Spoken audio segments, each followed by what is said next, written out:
गुरुर्विष्णुं गुरुर्देवो महेश्वरः गुरु साक्षात् परब्रह्म तस्मै श्री सद्गुरुवे नमः।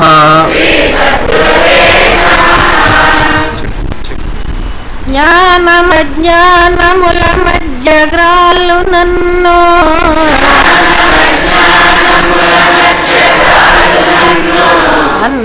అన్నపానాలకై అంగలార్చు నన్ను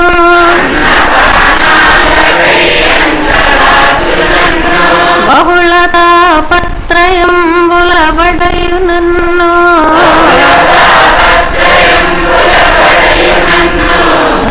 చితి కింధనంబునై దరలు నన్ను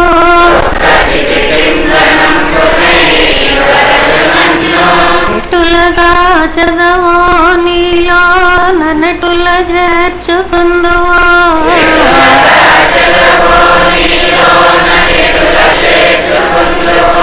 దేవా నేను నీయందే భారమాని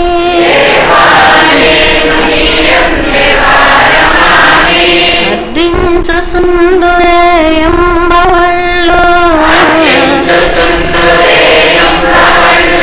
నిన్నే వీక్షించు సుందునే తెన్ను కన్ను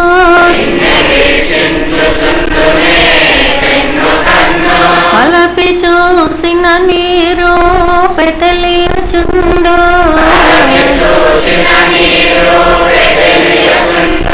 నెలసి కాంచిన నీ కాంతి వెలుగుచుండు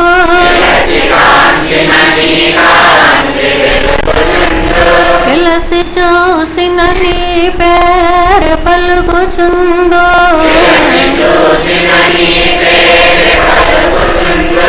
నీవే సకలంబు నీయందు నేను గలను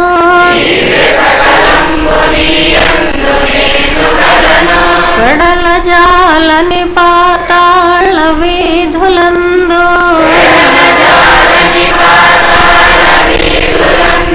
శరణేరని ఆకాశ సీమలందు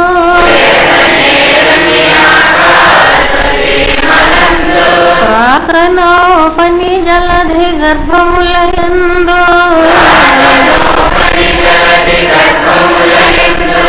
నీవే ఉన్నావు నాయందు నీవు లేవే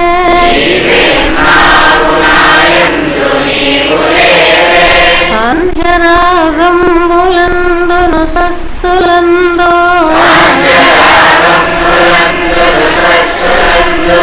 విసలయంబుల ఎర్రని ప్రసవములను స్వానుముల భారెడు నది సలిలమందు పరచునా గుండెలో నిరక్తమును పిండే పూత పూసితి వాలే తప్పుడమి నన్ను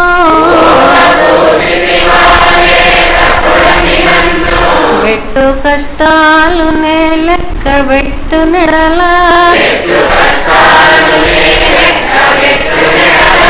ఏది విశ్రాంతి నీ ధ్యానమే సమాధి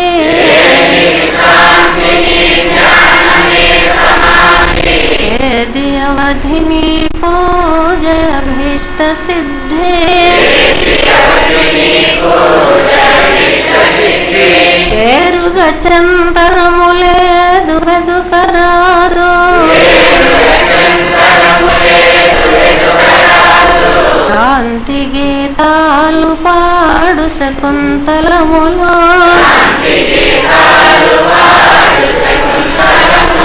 ప్రకృతి సతిరేఖలను తలంబ్రాలు జల్లు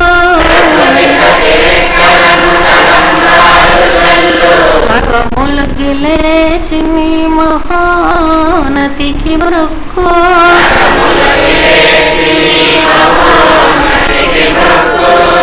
నల్లలోకాలు నీయుండులేను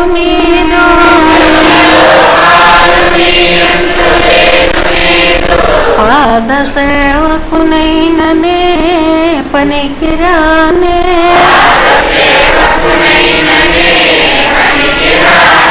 వెరసి కాపాడుమనుట కక్కరకురానే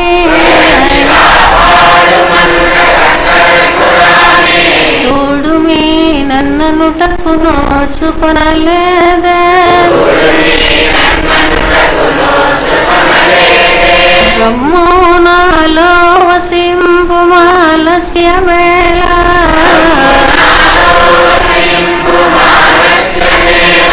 కమ్మునా ఎట్ట ఎదుటకు హెమ్ములేలా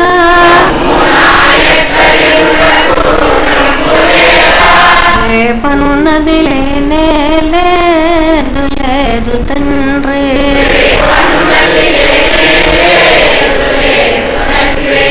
ఓం ఈశ్వర నీవు అనంతుడవు అనుపమానుడవు ఆకాశము లేనండి గాలి వలె వ్యాపించి భూమి వలె చరాచర భూతకోడిని మోయుచున్నాడవు సూర్యుని వలె జగజ్జాలములను వెలిగించుచున్నాడవు నీకంటే గనులు కాని పూజ్యులు కాని పవిత్రులు కాని ఎవరూ లేరు. ఓ స్వామి నీ మహిమ నీ శక్తి నీ వైశాల్యము నీ లోతు నీ సర్వజ్ఞత్వము తెలిసిన వారెవ్వరూ లేరు. నీవు సృష్టి స్థితి లయములకు మూలమై జ్ఞాన అజ్ఞానములు కలిమిలేములు ఘనాధికములు బంధమోక్షములకు అతీతమైన ఈ నిజ తేజము ఎల్ల మానవ జీవకోటికి ఆధారభూతమై ప్రకాశించుతున్నది. ఓ స్వామి నిన్ను నమ్మిన వారు నశించరు, నిన్ను ధ్యానించి వారికి దుఃఖములు లేవు, నిన్ను మనస్సులో నుంచి వారికి భయము లేదు. మేము పామరులము దీనులము నీవే దిక్కని నమ్మిన భక్తులము. మా భారము కర్ణధారిణి వలె నీపై వేసుకొని మమ్ము మాయ ఎందును పాపముల ఎందును హింసల ఎందును కొనియక నీ తత్ప్రతిపాదకమైన మహావిశ్వమునందు సర్వదా నిలిపి ఈ దయను సర్వచేసనమున మమ్ము పునరుద్ధరించి మా కష్టములను తీర్చి మా అజ్ఞానమనే చీకటిని తొలగించి మా పొరపాట్లు మన్నించి మమ్మల్ని విధాలా కాపాడి సంరక్షించము తండ్రి. నీవు కరుణాళుడవు దయాళుడవు దీన రక్షకుడవు దేవాది దేవుడవు సచ్చిదానంద స్వరూపుడవు ఈశ్వరుడవు. నీకు మా నమస్సులగునుగాక. నమస్తే నమస్తే నమస్తే నమః.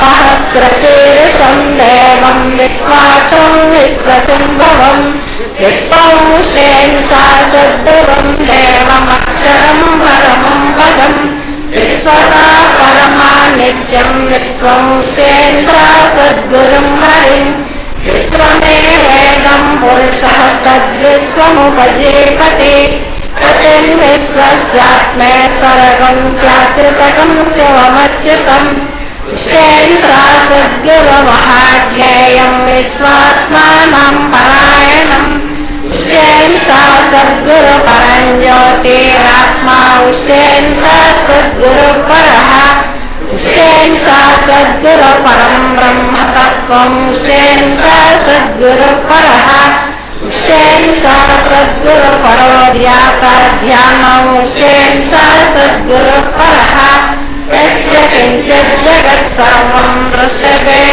శ్రూయతే ప్రభా అంతర్బహిశ్చ తత్సర్వం వ్యాప్యం విశ్వేన్సా సద్గురు స్థితః అనంతమవ్యయం కవిగం సముద్రయంతం విశ్వసంభవం पद्मकोशप्रपेकासनहृदयञ्चप्यदोमुखः अदो नित्याविदशान्तेनाभ्यामुपरितिष्ठति ज्वालमालाकुलं भाते विश्वस्यायुतनं महतो सन्तरकं शिलाविस्रवं मध्याकोशसन्निभम् अस्यान्ते सर्वं सूक्ष्मं तस्मिन् सर्वं प्रतिष्ठितम् तस्य मध्ये महानग्निर्विश्वाचार्विश्वतो मुखः स्वप्रबुद्धभजन्ते स्थानाहारमजरकविः ीर्यगोर्धनदस्सायैरस्मैस्तस्य सन्ततः सन्तापयति सन्देहमापादतलमस्तकः तस्य राज्ये वयति शिखालियोर्भाग्यमस्थितः येन तो यदमज्जस्तद्विज्जल्लेकेन भास्वरः देवारशोकवर्तन्मे पेताभास्वच्चनोपमा तस्य शिखाया मध्ये श्रेयस्येन सा सद्गुरुवस्थितः ॐ स ब्रह्मा ॐ स शिवा ॐ स हरिश्चन्द्र श्रेयस्येन सा सद्गुरुपरब्रह्मणोऽक्षरं परमेश्वरात् राजाधिराजाय प्रसन्नसाहिने नमो वयं वै श्रवणाय कुर्महे समे कामान् कामकामाय मह्यं कामेश्वरो वै श्रवणो ददातु कुबेराय वै श्रवणाय महाराजाय नमः ॐ तद्ब्रह्मा ॐ तद्वायुः ॐ तदात्मा ॐ तत्सत्यम् ॐ तत्सर्वम् ॐ तत्पुरोर्नमः अन्तश्चरति भूतेषु गुहायां विश्वमूर्तिषु त्वं यज्ञस्त्वं वषट्कारस्त्वम् इन्द्रस्त्वं रुद्रस्त्वं विष्णुस्त्वं ब्रह्मस्त्वं प्रजापतिः त्वं तदा पापो ज्योतिरसंवृतं ब्रह्मभूर्भुवस्वरो ईशानः सर्वविद्यानामीश्वरः सर्वभूतानां ब्रह्माधिपतिर्ब्रह्मणोऽधिपतिर्ब्रह्म शिवो मे अस्तु सदा शिवो तद्विष्णो परमं परगं सदा पश्यन्ति सूरयः येव शिक्षरातकम् तद्विप्रासो विपन्यवाजाग्रवां संस्तमिष्टते विश्वोऽव्यक् परमं पदं हृदयं सत्यं परं ब्रह्मपुरुषं कृष्णपिङ्गलम् ओद्गरेतं विरूपाक्षं विश्वरूपाय वै नमो नमः ॐ विराट्पुरुषाय विद्महे श्रीकुमार आदेश सद्गुरुस्वरूपाय धीमहि तन्नो श्री उमर आदेश सद्गुरु प्रचोदयात् ॐ विराट्पुरुषाय विद्महे श्री उशेन सद्गुरुस्वरूप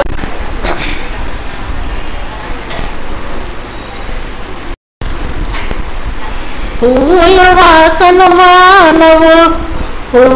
వాసన మానవు యౌవనమైశ్వర్య జనిత సోక్షాధికమౌ నవ్వుల వెన్నెల కైవడి నెవ్వేళ్లను నిలుచు నన్ను చూనవరు చెప్పెదారు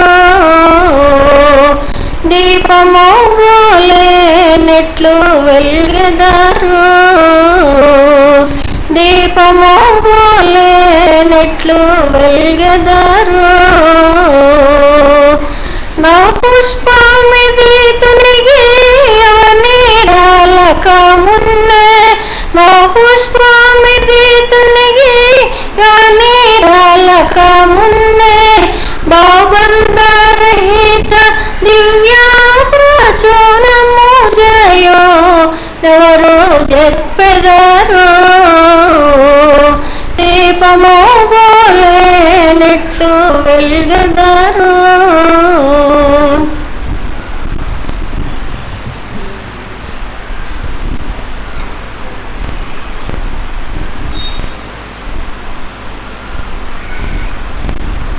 శ్రీ విశ్వవిజ్ఞాన విద్య ఆధ్యాత్మిక చక్రవర్తులకు సాష్టాంగ నమస్కారములు. గురువారం సభా కార్యక్రమాన్ని ప్రత్యక్షంగాను పరోక్షంగాను వీక్షిస్తున్నటువంటి 50 మందికి కూడా నమస్కారం. ఈనాటి సభలో ముందుగా శ్రీ సాయిబాబా గారు సభను ఉద్దేశించి ప్రసంగిస్తారు.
అఖిలాండ కోటి బ్రహ్మాండ నాయకుడైన శ్రీ సద్గురువర్యులకు నా హృదయపూర్వక సాష్టాంగ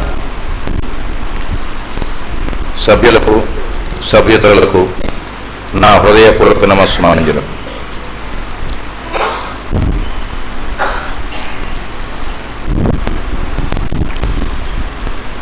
ఈశ్వరతత్వాన్ని తెలియజేయడానికి ఆవిర్భవించినటువంటి పీఠం విశ్వవిజ్ఞాన విద్య ఆధ్యాత్మిక పీఠం. ఈ పీఠాధిపతులు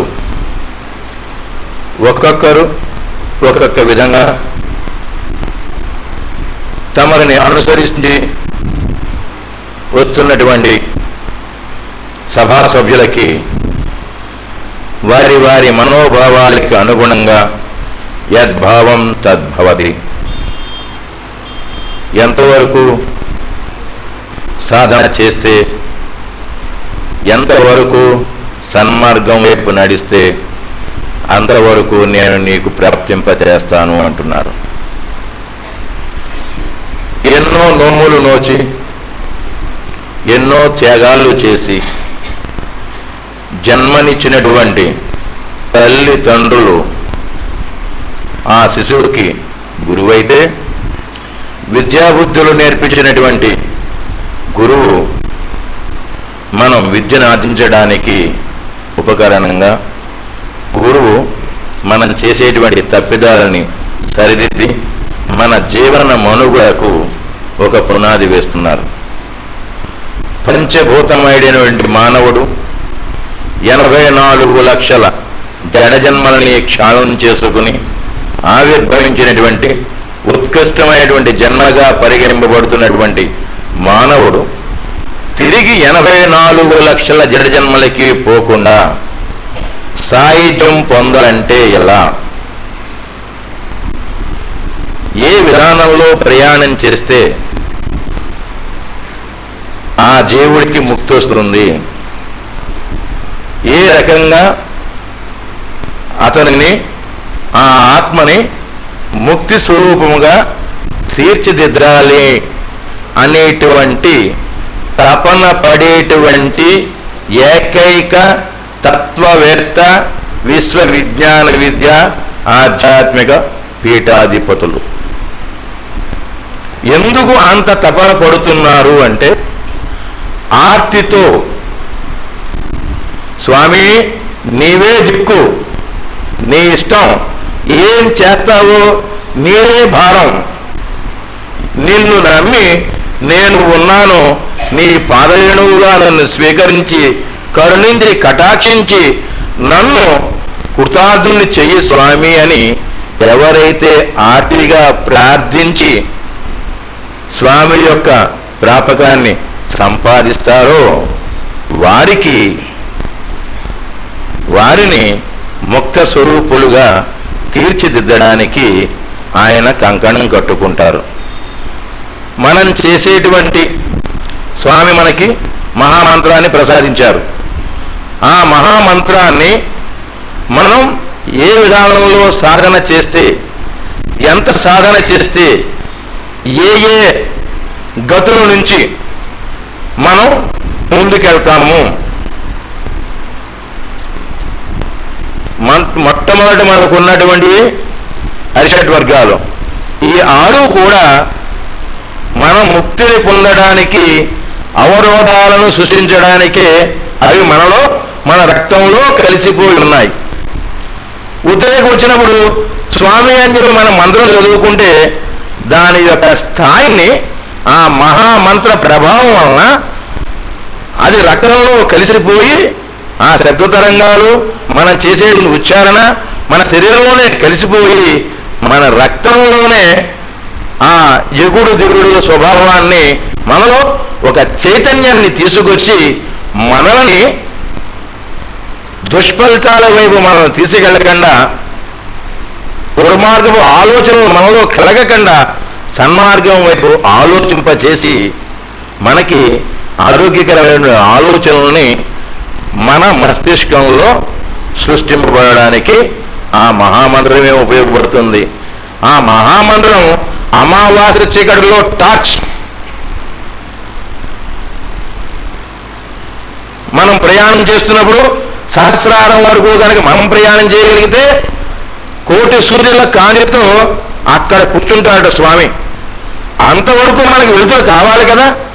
సహస్రారం వరకు మనం ప్రయాణం చెయ్యాలి అంటే ఆ జీవాత్మకి శక్తి కావాలి కదా. ఆ శక్తిని మనం పొందడానికి సద్గురుమూర్తి మహామంత్రమైనటువంటి ఒక ఆయుధాన్ని మన చేతికిచ్చారు. ఎంత ఆ ఆయుధాన్ని వాడుకుంటే, ఆ మహామంత్రాన్ని ఎంత మనం స్మరించుకుంటూ ఉంటే, ఎంత సాధన చేస్తూ ఉంటే అంత ఆ జీవాత్మకి అంకురార్పణం జరుగుతూనే ఉంటుంది. కాకపోతే మనలో ఉన్నటువంటి స్వార్థం, స్వలాభం, పుత్రవాత్సల్యం, సంతాన వాత్సల్యం, వీటి చేత మనం సాధించుకుంటున్నది కొంచెం కొంచెం కొంచెం కొంచెం మన కోరికలు తీర్చుకునేటువంటి రూపంలో కరిగిపోతోంది. ఆ వేళ స్వామి ఇచ్చారు, ఈ వేళ నాకు స్వామి ఇవ్వలేదు అనే భావనానికి రావట్లా. ఆ వేళ స్వామి చేశారు అడిగితే ఈ వేళ 10 సార్లు అడిగినా చేయట్లేదు అంటున్నాం. ఆ వేళ నీలో ఉన్నటువంటి తపన ఏమిటి? ఈవేళ నీలో ఉన్నటువంటి తపన ఏమిటి? ఏమో రాబోయే కాలంలో ఇంకా ఎంతటి విపత్కర పరిస్థితిని మనం ఎదుర్కోవాల్సి వస్తుందో ఆనాటికి ఈ ఆశీర్వాదాన్ని ఆయన దాచుంచారేమో. నీలోనే స్వామి ఇచ్చిన మహామంత్రంలోనే నిగూఢంగా స్వామి ఉన్నారు.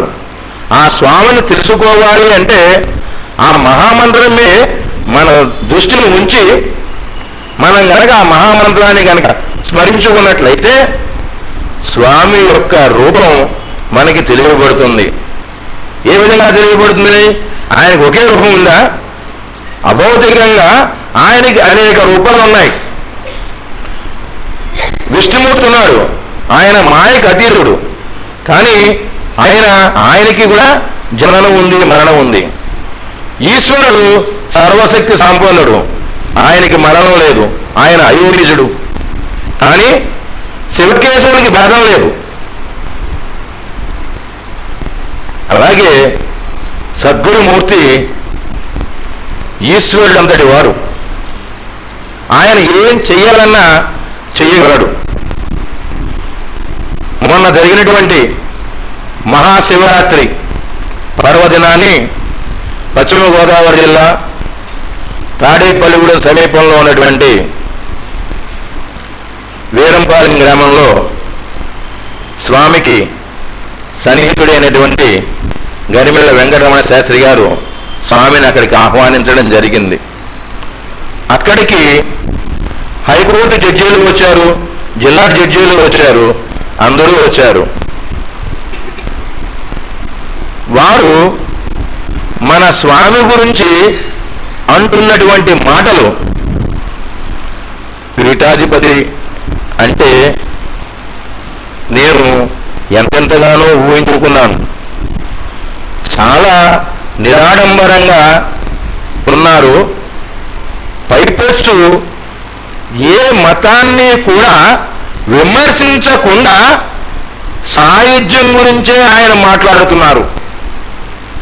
ఆయన హైకోర్టు జడ్జి గారు. తర్వాత స్వామిని వచ్చి పాదవేశనం చేసుకుంటే స్వామి ఆయనతో ఒక నిమిషం మాట్లాడితే ఆయన ఎంత ఉప్పొంగిపోయారో అంత ఉప్పొంగిపోయారు ఆ రోజున.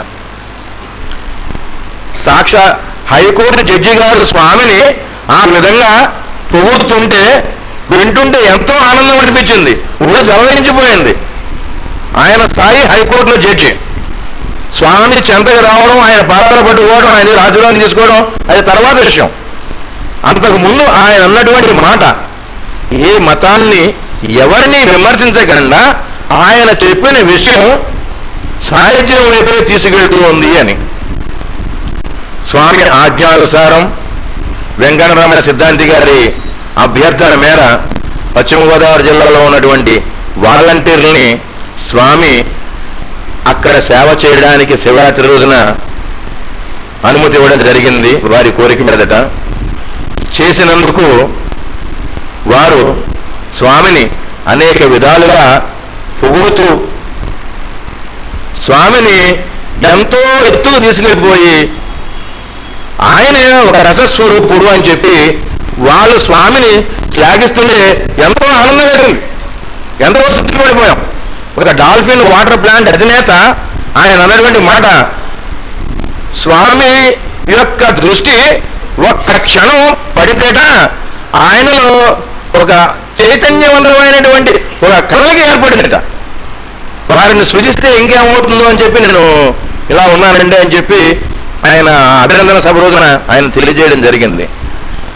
అంతటి అవతారి యొక్క పాద పద్మముల దగ్గర ఆయన చూపు మన అందరి మీద ప్రచురించేటువంటి వ్యక్తి కనుసన్నలలో ఆయన అడుగుజాడల్లో మనం గనక క్రమబద్ధంగా గనక నడిచినట్లయితే మనకి ఏది కావాలన్నా చూసుకోవాలనే బాధ్యత మన తండ్రిదే కదా.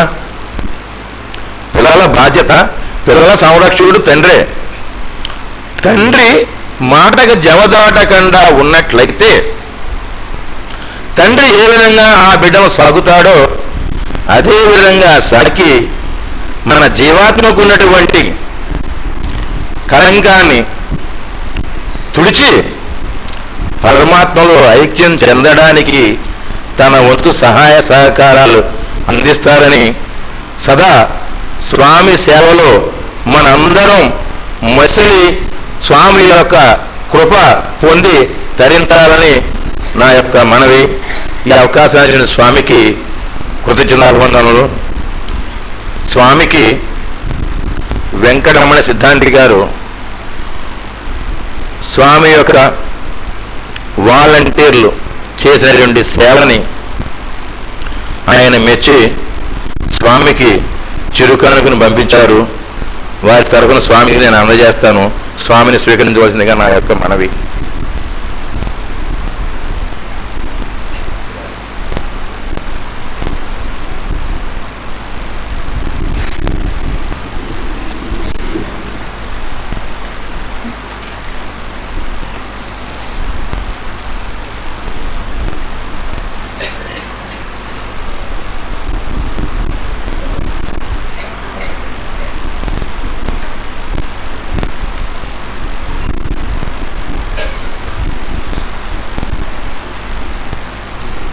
ఎక్కడ కూడా బాబు నరసింహస్వరం నవ్వుతూ ఉంటారు బాబు.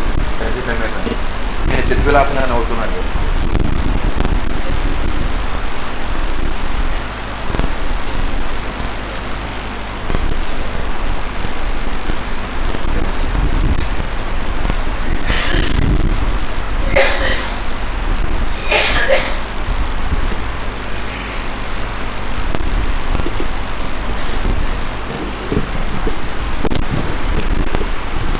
సాయిబాబా గారు అల్లంపురంలో వీరంపాలెంలో జరిగినటువంటి ఆ యొక్క ఈశ్వరుడి సన్నిధానంలో జరిగినటువంటి సర్వ విశిష్టతను, అక్కడికి వచ్చినటువంటి అతిథులు స్వామిని ఏ విధంగా వారి యొక్క విశిష్టతను గుర్తించారనేటువంటి విషయాన్ని తెలియజెప్తూ, మనం స్వామి యొక్క కనుసన్నల్లో విశ్వాసంతో కనుక నడుచుకున్నట్లయితే స్వామి మనల్ని ముక్త స్వరూపులుగా తీర్చిదిద్దుతారు అని చెప్పి చాలా చక్కటి విషయాలు చెప్పారు. వారికి మన సభ తరఫున కృతజ్ఞతలు తెలియజేస్తున్నాం. ఇప్పుడు కామర్ గారు శాతత్వం.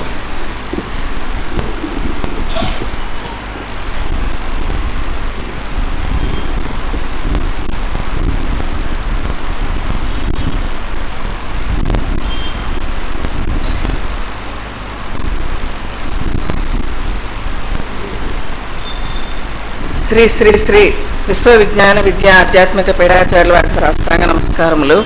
సభా సభ్యులందరికీ నా హృదయపూర్వక నమస్కారములు. ఈరోజు శాతత్వంలో విద్య అనే విషయం గురించి స్వామి మనకు ఏం సెలవిచ్చారో తెలుసుకుందామండి. విద్య అంటే మనం ఎలా ఆలోచిస్తామో, ప్రకృతి పరంగా భౌతిక పరంగా మనము ప్రాపంచికంగా విద్య అంటే ఉపాధిని కల్పించడానికి ఉపయోగపడేదిగా మనము ఆలోచిస్తాం. చిన్ననాటి అక్షరాభ్యాసం చేర్చిన కానించి వర్ణాల దిద్దిని కానించి ఒక్కొక్క తరగతి చదువుకుంటూ BA లేదా MA రకరకాల ఉపమానాలతో మనం పిలుచుకునేటటువంటి భౌతికపరమైన విద్యను మనం అభ్యసించేటప్పుడు కేవలం మన దృక్పథం ఎలా ఉంటుందంటే మన భవిష్యత్తు బాగుండాలి, లేదా మనకి ఒక జీవనోపాధి సక్రమంగా ఉండాలి, ఉపాధి కల్పించే విద్యగా మాత్రమే మనం దానిని స్వీకరించడం జరుగుతుంది. అయితే ఈ రకరకాల విద్యలు సంపాదించినటువంటి మానవుడు ఏం చేస్తున్నాడు? గర్వంతో ఉంటున్నాడు.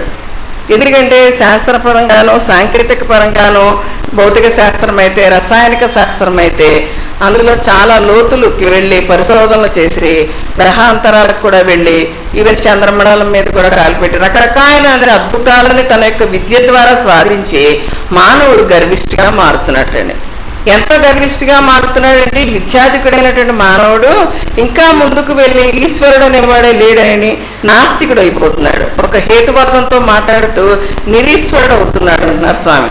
అంటే ఈశ్వరుడు అనేవాడు లేడు, నేను ఏదైనా చేయగలను, అద్భుతాలను సృష్టించగలను అని చెప్పి మానవుడు నిరీశ్వరుడుగా మారి ఈ భ్రాంతిలో పడి కొట్టుకుపోయి సర్వనాశనం అవుతున్నాడని స్వామి మనకి చెప్పడం జరుగుతుందని.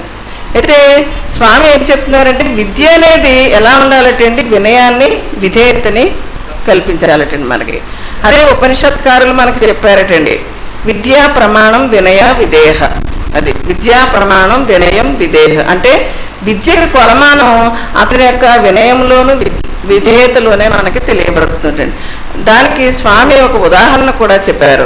అంటే ఎక్కువ విద్యను నేర్చినట్టు అది భౌతికపరమైన విద్యే నిజమైన విద్య అనుకుంటూ దానితోనే ప్రపంచమంతా ఉంది, దానితోనే నేను ఏదైనా సాధించగలను అనేటటువంటి ఈ మానవుడు ఇది వల్లి వేసి అప్పని చెప్పే విధంగానే ఉంది తప్ప ఒక రసాయనంలో ఇంకో రసాయనం కలిపితే వచ్చే ఫలితాన్ని మాత్రం అతను చెప్పగలుగుతున్నాడు, భౌతిక శాస్త్రం చెప్పగలుగుతున్నాడు, వల్లి వేసి లేదా తప్ప చెప్పగలుగుతున్నాడు, లేదా తనకంటే తక్కువ చదువుకున్న వాళ్ళని ఒప్పించగలుగుతున్నాడు తప్ప తనకన్నా విద్యార్థికుడైనటువంటి వ్యక్తిత్వం ఎక్కడైనా ఎదురైనప్పుడు అతనికి సమాధానం చెప్పలేని పరిస్థితిలో పడిపోతున్నాడు తప్ప నిజమైనటువంటి విద్య ఏది? ఈశ్వర విద్య ఏది? ఈ మానవునికి ఈశ్వరునికి ఉన్న సంబంధం ఏంటి? ఈ జన్మ యొక్క సాఫల్యం ఏంటి? ఈ అభౌతికమైనటువంటి విద్య అనేది ఉన్నదనేటువంటి విషయాన్ని మర్చిపోయి గర్విష్ఠైపోతున్నట్టండి. దానికి స్వామి ఏం చెప్తున్నారంటే ఇటువంటి భౌతికపరమైన విద్యనే నమ్ముకుని గర్విగా ఉన్నటువంటి వ్యక్తిని మునగ చెట్టుతో పోల్చారండి స్వామి. మునగ చెట్టు ఏంటంటే ఎత్తుకి ఎదిగే కొద్దీ అది పెలిసి పారిపోయి మొక్కలు విరిగి పడిపోతుంది. అంటే ఏంటి? విద్యాధికుడైనటువంటి వ్యక్తి గర్విష్ఠి అయినప్పుడు అతను పతన దశగానే వెళ్తాడు తప్ప అతను వృద్ధిలోనికి రావడం అనేటువంటి జరగదు. ఎప్పుడైతే భ్రాంతిలో పడ్డాడో, ఈశ్వరుడు అనేవాడు లేడని అనుకుంటున్నాడో, భ్రాంతిలో పడి నాశనం అయిపోయి చీకట్లో పడిపోవడం అనేది జరుగుతుంది. దానికే స్వామి ఇంకొక విషయం చెప్పారు. వినయాన్ని విధేయతని సంతరించుకొని సద్గురువుని ఆశ్రయించి ఏ సద్గురు అయితే వర్ణాన్ని అక్షరరహితమైనటువంటి అక్షరంగా మార్చి తన శిష్యునికి ప్రబోధించి తన శిష్యుని తనంతటి వాడిగా తయారు చేసేటువంటి వ్యక్తిత్వంగా తీర్చిదిద్దాడు, అటువంటి సద్గురువుని గ్రహించి ఆ సద్గురువులో ఉన్నటువంటి అటువంటి తెలిసిన సద్గురువుని గుర్తించి ఆ సద్గురువులో ఉన్నటువంటి శక్తిని తాను గ్రహించి గురువు అంతటి వాడిగా మారి భౌతికపరమైన విద్యలోనూ అభౌతికపరమైన విద్యలోనూ ప్రామాణికం సాధించి వినయం విధేయత ఉన్నటువంటి వ్యక్తిత్వాన్ని బాగా విరగ కాసినటువంటి పండ్ల చెట్టుతోటి పోల్చారండి. బాగా పండినటువంటి విరగ కాసినటువంటి పళ్ళు ఉన్నటువంటి చెట్టు ఏమవుతుంది, అది పళ్ళు పెరిగి బరువు ఇలా భూమిలోకి వంగిపోతుంది. ఎందుకు బరువుతోటి వంగుతుంది అంటే వినయంతో విధేయతతో. అప్పుడు దాన్ని కాపు కాసేటువంటి యజమాని ఏం చేస్తాడట, ఆ వంగిపోతున్న చెట్టుని సపోర్ట్ ఇచ్చి నిలబెడతాడు. అదేవిధంగా వినయము విధేయత కలిగి ఆ ప్రజల చేత మన్నన పొందినటువంటి వ్యక్తిత్వాన్ని ప్రజల చేత కొనియాడబడతాడట. అంతేగా నేను ఇంత చదువుకున్నాను, నేను ఇంత గొప్పవాడిని, నేను ఇన్ని సంపాదించాను, నేను ఏదైనా మెప్పించగలను వ్యక్తిత్వాన్ని తను చెప్పుకోనవసరం లేదు రండి. ఎవరైతే నిజమైనటువంటి ఇటువంటి అభౌతిక విద్యను అభ్యసించి వినయం విధేయతను ప్రామాణికంగా పెట్టుకున్నారో అతని యొక్క విద్య అతను చెప్పకుండా ప్రజలు గ్రహిస్తారు. గ్రహించి ఆ వినయం విధేయత ఉన్నటువంటి వ్యక్తిత్వాన్ని ఎలాగైతే యజమాని ఈ పళ్ళతో నిండిన చెట్టుని ఒక సపోర్ట్ ఇచ్చి నిలబెడతాడో ప్రజలు ఆ విధంగా అతన్ని కొనియాడి అతని వ్యక్తిత్వాన్ని గుర్తించడం జరుగుతుందటండి. అయితే మనం చేయాల్సినది ఏంటి, భౌతికపరమైన విద్యను మనం గ్రహించాలి మన జీవనోపాధి కోసం. దానితో పాటుగా ఈ మానవ జన్మ ఎందుకు వచ్చింది, దీనికి ఈశ్వర విషయానికి ఉన్నటువంటి సంబంధం ఏంటి, మనకి ఈ జన్మ యొక్క సాఫల్యత ఏంటనేటువంటి గ్రహించుకున్నవాడే, అది తెలుసుకున్నవాడే, అది తెలిసినటువంటి సద్గురువుని ఆశ్రయించి అతనిలో ఉన్నటువంటి ఆశీర్వాదంతో ఆయనలో ఉన్నటువంటి శక్తిని గ్రహించి గురువంతటి వాడిగా మారి వినయం విధేయత కలిగి ఎటువంటి ఏ వ్యక్తిత్వం ఈ రకమైనటువంటి జీవనాన్ని గడిపిస్తుందో ఆయనే నిజమైనటువంటి విద్యావంతుడు. అటువంటి విద్యను ఎవరైతే మనకి ప్రసాదిస్తారో ఆయనే నిజమైనటువంటి సద్గురువు. మనం ఎంత ఎదిగినా కూడా మనం వినయ విధేయతలతో ఉండేలాగా మనల్ని కాపాడుకుంటూ మనకి ఏదైతే అభౌతికమైనటువంటి క్షరరహితమైనటువంటి మన ఈశ్వర సన్నిధానానికి తీసుకెళ్లేటువంటి విద్య ఏదైతే ఉందో, తనంతట తానుగా తయారు చేసేటటువంటి విద్య ఏదైతే ఉందో, ఆ సద్గురు ఎవరైతే ఉన్నారో ఆ సద్గురువుని ఆశ్రయించి ఆ విద్యను మనం గ్రహించున్నాడు. ఈ వినయం విధేయత అనేది మనకు ఆటోమేటిక్గా వస్తాయి. అటువంటి విద్యను నడిపేటటువంటి గురువే నిజమైనటువంటి సద్గురువు. అటువంటి విద్యను గ్రహించిన వాడే నిజమైనటువంటి విద్యావంతుడు తప్ప ఏదో 10 డిగ్రీలు చదివి ఫారిన్ వెళ్ళి వచ్చి రకరకాల డిగ్రీలు చదివాను రకరకాలు సంపాదించుకున్నాననే వ్యక్తిత్వానికి కూడా ఈశ్వర విషయం తెలియనంత కాలం అతను అజ్ఞానంలో ఉన్నట్టే. అతను అటువంటి సద్గురువుని గ్రహించలేనంత కాలము అతను అజ్ఞానంలో ఉన్నట్టే. అటువంటి విద్యను గ్రహించి ఎవరైతే గ్రహిస్తారో అటువంటి వ్యక్తిత్వమే నిజమైనటువంటి విద్యావంతుడు. అటువంటి వ్యక్తిత్వానికే ఈ మోక్షం అనేది లభిస్తుంది. స్వామి మనకి సెలవిచ్చారండి. స్వామి దగ్గర మీ దగ్గర సెలవు.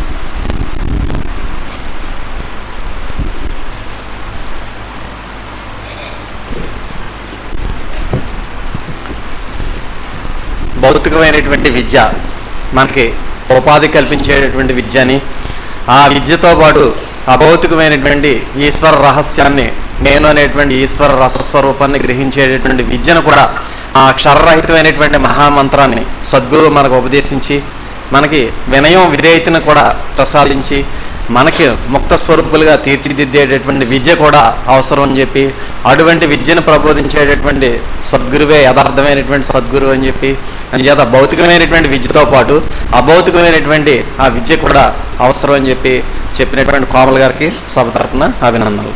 ఇప్పుడు కొర వశస్త్రీ.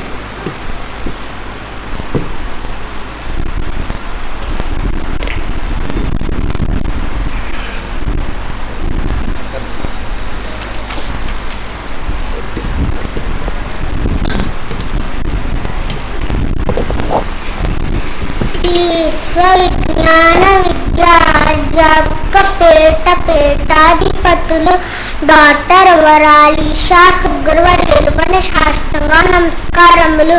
మాతృమూర్తి జహీరా బేగం అమ్మగారికి సాష్టాంగ నమస్కారములు. సుబ్బెరుకు నమస్కారములు. నేను ప్రార్థన విషయం గురించి చెప్పబోతున్నాను. ప్రార్థన విషయం గురించి విశ్లేషించుకున్నట్లయితే ఎప్పుడైతే మనం సుఖములు కోల్పోవటం కానీ సంపాదన కోల్పోవటం కానీ జరుగుతుందో అప్పుడు ఇది మన ప్రార్థనలో లేదు అనే విషయాన్ని చర్చించడం జరుగుతుంది. ప్రార్థన విషయంలో తాత్విక విధానంలో ప్రశ్నించుకున్నప్పుడు సాధారణంగా మనం శాంతిగా సంతోషంగా ఉన్నప్పుడు ప్రార్థన విషయం మనకు గుర్తుకు రాదు. కానీ ఏదైనా కోల్పోయినప్పుడే గుర్తుకొస్తుంది. కారణమనే అంశంలో ఒక బలమైన సిద్ధగా ఉన్న విషయమై ప్రార్థన చెప్పబడుతుంది. మన దగ్గర మహామంత్రమైన ఆయుధం ఉంది. దానిని ప్రతినిత్యం ధ్యానించుకున్నట్లయితే పెద్ద ఆపద ఎదురైనప్పటికీ దానిని చిన్న విషయంగా తొలగించలేదా మనకి అవకాశం కలుగుతుంది. అప్పుడు మన అనుభవంలో మనకే తెలుస్తుంది దాని నుండి ఎలా బయటపడగలిగాం అనే విషయం. ఇది ప్రతి ఒక్కరూ గ్రహించాల్సిన విషయం. ఎవరు ఏ పేరు చేసినా నవ్వనాడవలే తన ప్రత్యం తిట్టవలే నష్టం ఎదురాసన అదే మనకి ఎదురవచ్చు. దానిపై చింత చేయడం మానవలే. ఎవరు ఏ అపకారం చేసినప్పటికీ వారి మనసును వచ్చే విధంగా మాట్లాడవద్దు. మన నష్టం ఎలా రాస్తే అలా జరుగుతుంది. దాని గురించి విచారణ అవసరం. మన ప్రాంతంలో అలా జరగవలసింది అలా జరిగింది అని ఓర్చుకోవాలి. కొంతమంది జాతకాలు చెప్పించుకుంటారు. జాతకాలు విధార్థాలు మార్చలేరు. బెంగ తప్ప ఏమీ లేదు. అనునిత్యం స్వామిని జ్ఞానించి మహామతం జ్ఞానించుకుంటే స్వామాశిస్సులు మనకి లభిస్తాయి.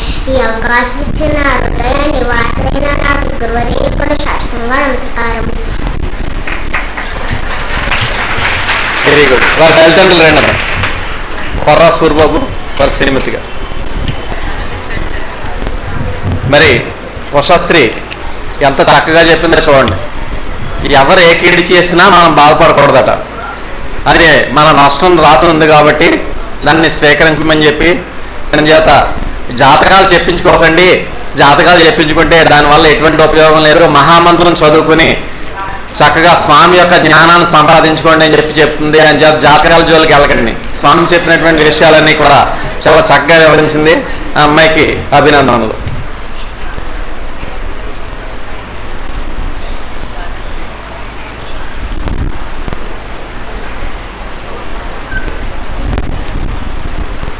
Are Mahendra Varma son of Dorabbayi Chowdary Kakinada. R Mahendra Varma.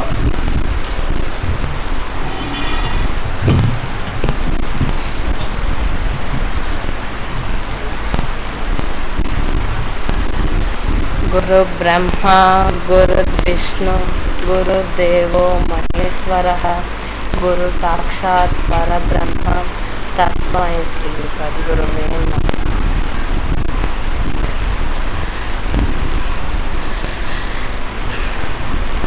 Night head of Shri విశ్వ విజ్ఞాన విద్య ఆధ్యాత్మిక పీఠాచార్యులైన doctor Umaralisa Sadguru my heartful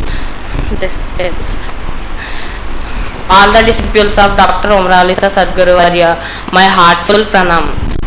Today we are going to learn what is told by Dr. Umralisa Sadguru in Shaha philosophy in father, who is father and who is mother. Let us start. In the voyage of man's life, the first phase is infants and second phase is youth and third and final is family life. In between these two, which two, youth and family, the man has to perform an act, namely marriage. In marriage, it is all known fact that the final resultant of the marriage is children. After the existence of the children, the man is known as father. The children who are came as the should understand his father and grace his father that because of him we are in nature. They should always remember his father and always pray his father. They should always remember him. The man should always shape their family to the higher life, but instead of leading to the least life, and know the spiritual power of God and attain the salvation. Such a man is responsible to pray anytime due to his final salvation. Such a man should know the difference between knowledge and ignorance, and he should always think to reach his life to higher degrees instead of leading to the least life. The father who gave the same pain to their children, he is known as father. If he did not do such a things, afterward you should all think that today or another the all boys will become father and we will get the throne of the father. It is a fundamental duty to take our life to the higher degrees, but instead of leading to the least life. If we reach to the higher degrees, it is fame to our ancestors. Such a man is called as father. If if the man is not to such a qualities and different to such qualities, if he is showing, he is not leading his not only his life to the least life, but also showing the way to their children to the least life, such a man is not a father. If the father is giving the same fame to his children and also leading his life to the higher degrees, and he is getting fame to the ancestors, he is good father. Then he had a love of a ocean that we can't measure, that with love and gospel way he will show the way to their children to the higher ways. Now let us learn about mother. When we saw the mother, it is a female gender with magnanimous love, and after the marriage she is called as wife, and she will pray her husband as God and worship him as God, and has several wishes to have a womb. After womb, carrying the baby for 9 months with involving numerous difficulties. At the time of delivery, she sacrificed his body and she didn't care for her life. After the delivery, with numerous difficulties and pains, she will deliver. After the delivery also, we can't say she will lead her life peacefully and pleasantly. When she saw the child, she will be happy. When she saw the soul of the child, her happiness is unboundless. That means we can't measure her happiness. We can't even think how happy she is feeling. And she always, and the people who came as the children of that mother, they always know, they should know how to worship her mother, the mother also, because if good manners are the sources, then she is not telling, then it will be blaming also. So good manners, if she didn't did such a thing, she is not a mother, actually she devil. Thank you for giving me this good opportunity. వారి తల్లిదండ్రులు కూడా వచ్చి నమస్కారం పెట్టుకున్నాము. మహేంద్ర వర్మ చాలా చక్కగా శాతత్వంలో ఉన్నటువంటి భార్యాభర్తల గురించి చక్కగా వివరించాడు. బాల్య యవన కౌమార్య వృద్ధాప్య దశల్లో ఈ యొక్క వివాహ దశకు వచ్చిన తర్వాత, వివాహం చేసుకున్న తర్వాత సంతానంగా రావడం జరుగుతుందని చెప్పి, పిల్లలకి జ్ఞాన మార్గాన్ని బోధించేవాడు మంచి తండ్రి అని చెప్పి, ఆ పిల్లలు అటువంటి తండ్రిని గౌరవిస్తారని చెప్పి, అదేవిధంగా భార్య వివాహం చేసుకున్న తర్వాత, భార్య రూపంలో వచ్చిన తర్వాత 9 నెలల్లో కూడా అనేక బాధలు కోర్చి జన్మనిచ్చినటువంటి మాతృమూర్తి శిశువుని చూసిన వెంటనే ఆ పడే సంతోషం వర్ణాతీతం అని చెప్పి, తన పిల్లల కొరకు తను ఎంతైనా త్యాగం చేస్తుందని చెప్పి, తల్లే మొదటి గురువు అని చెప్పి, ఆ తల్లిదండ్రుల గురించి భార్యాభర్తల చక్కగా వివరించాడు. ఆ అబ్బాయికి అభినందనలు. ఇప్పుడు అనుభవాలు ఏమన్నారమ్మా? లేరు బాబు. స్వామి యొక్క సందేశాన్ని అందరూ కూడా అత్యంత భక్తి శ్రద్ధలతో వినాల్సిందిగా మనవి. సెల్ ఫోన్స్ ఆలస్యంగా వచ్చిన వారు కూడా దయచేసి సెల్ ఫోన్స్ స్విచ్ ఆఫ్ చేసుకోవాలి.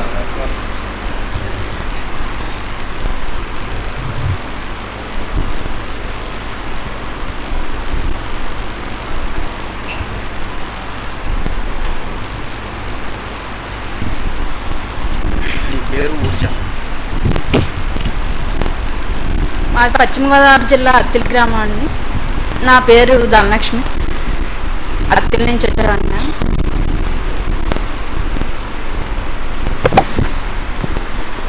స్వామికి నమస్కారం అండి. సభా సభ్యులందరికీ నా హృదయపూర్వక నమస్కారములు. అత్తిలి బుల్సత్యం గారు, నమ్మి బుల్సత్యం గారు నాగమణి దంపతుల కుమార్తెనండి నేను. నాన్నగారికి ఆరోగ్యం బాగాలేనప్పుడు ఆరాధన పెట్టుకుంటా ఆయన చేసుకున్నానండి. ఆ సందర్భంగా ఈరోజు మేము ఆరాధన పెట్టుకున్నాం.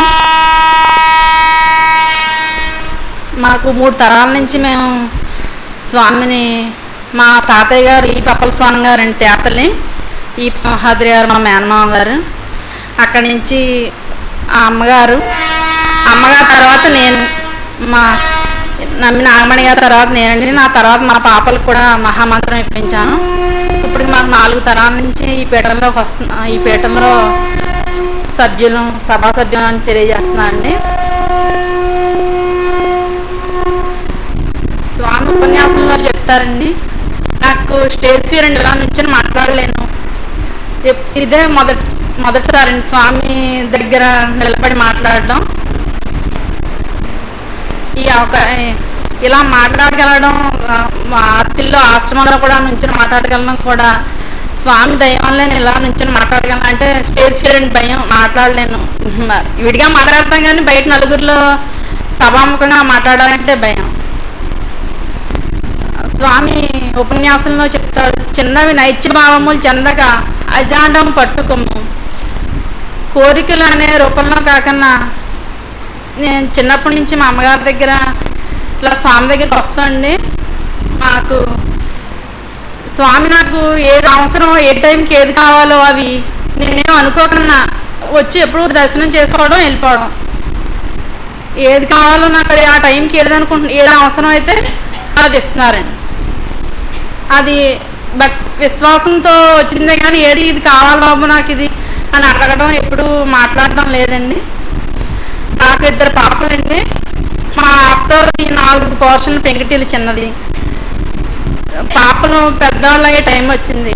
ఇప్పుడు చెప్పిన టైం బాబు స్వామి దగ్గర వచ్చి అన్నప్పటికీ ఇప్పుడు ఇంట్లో పాప పుష్పవతి అయితే మనం చుట్టాలు వస్తాయి, ఎవరైనా కూర్చోబెట్టుకోవడానికి ఒక మంచం పట్టి మాకు తిరగడానికి ప్లేస్ ఉండదండి.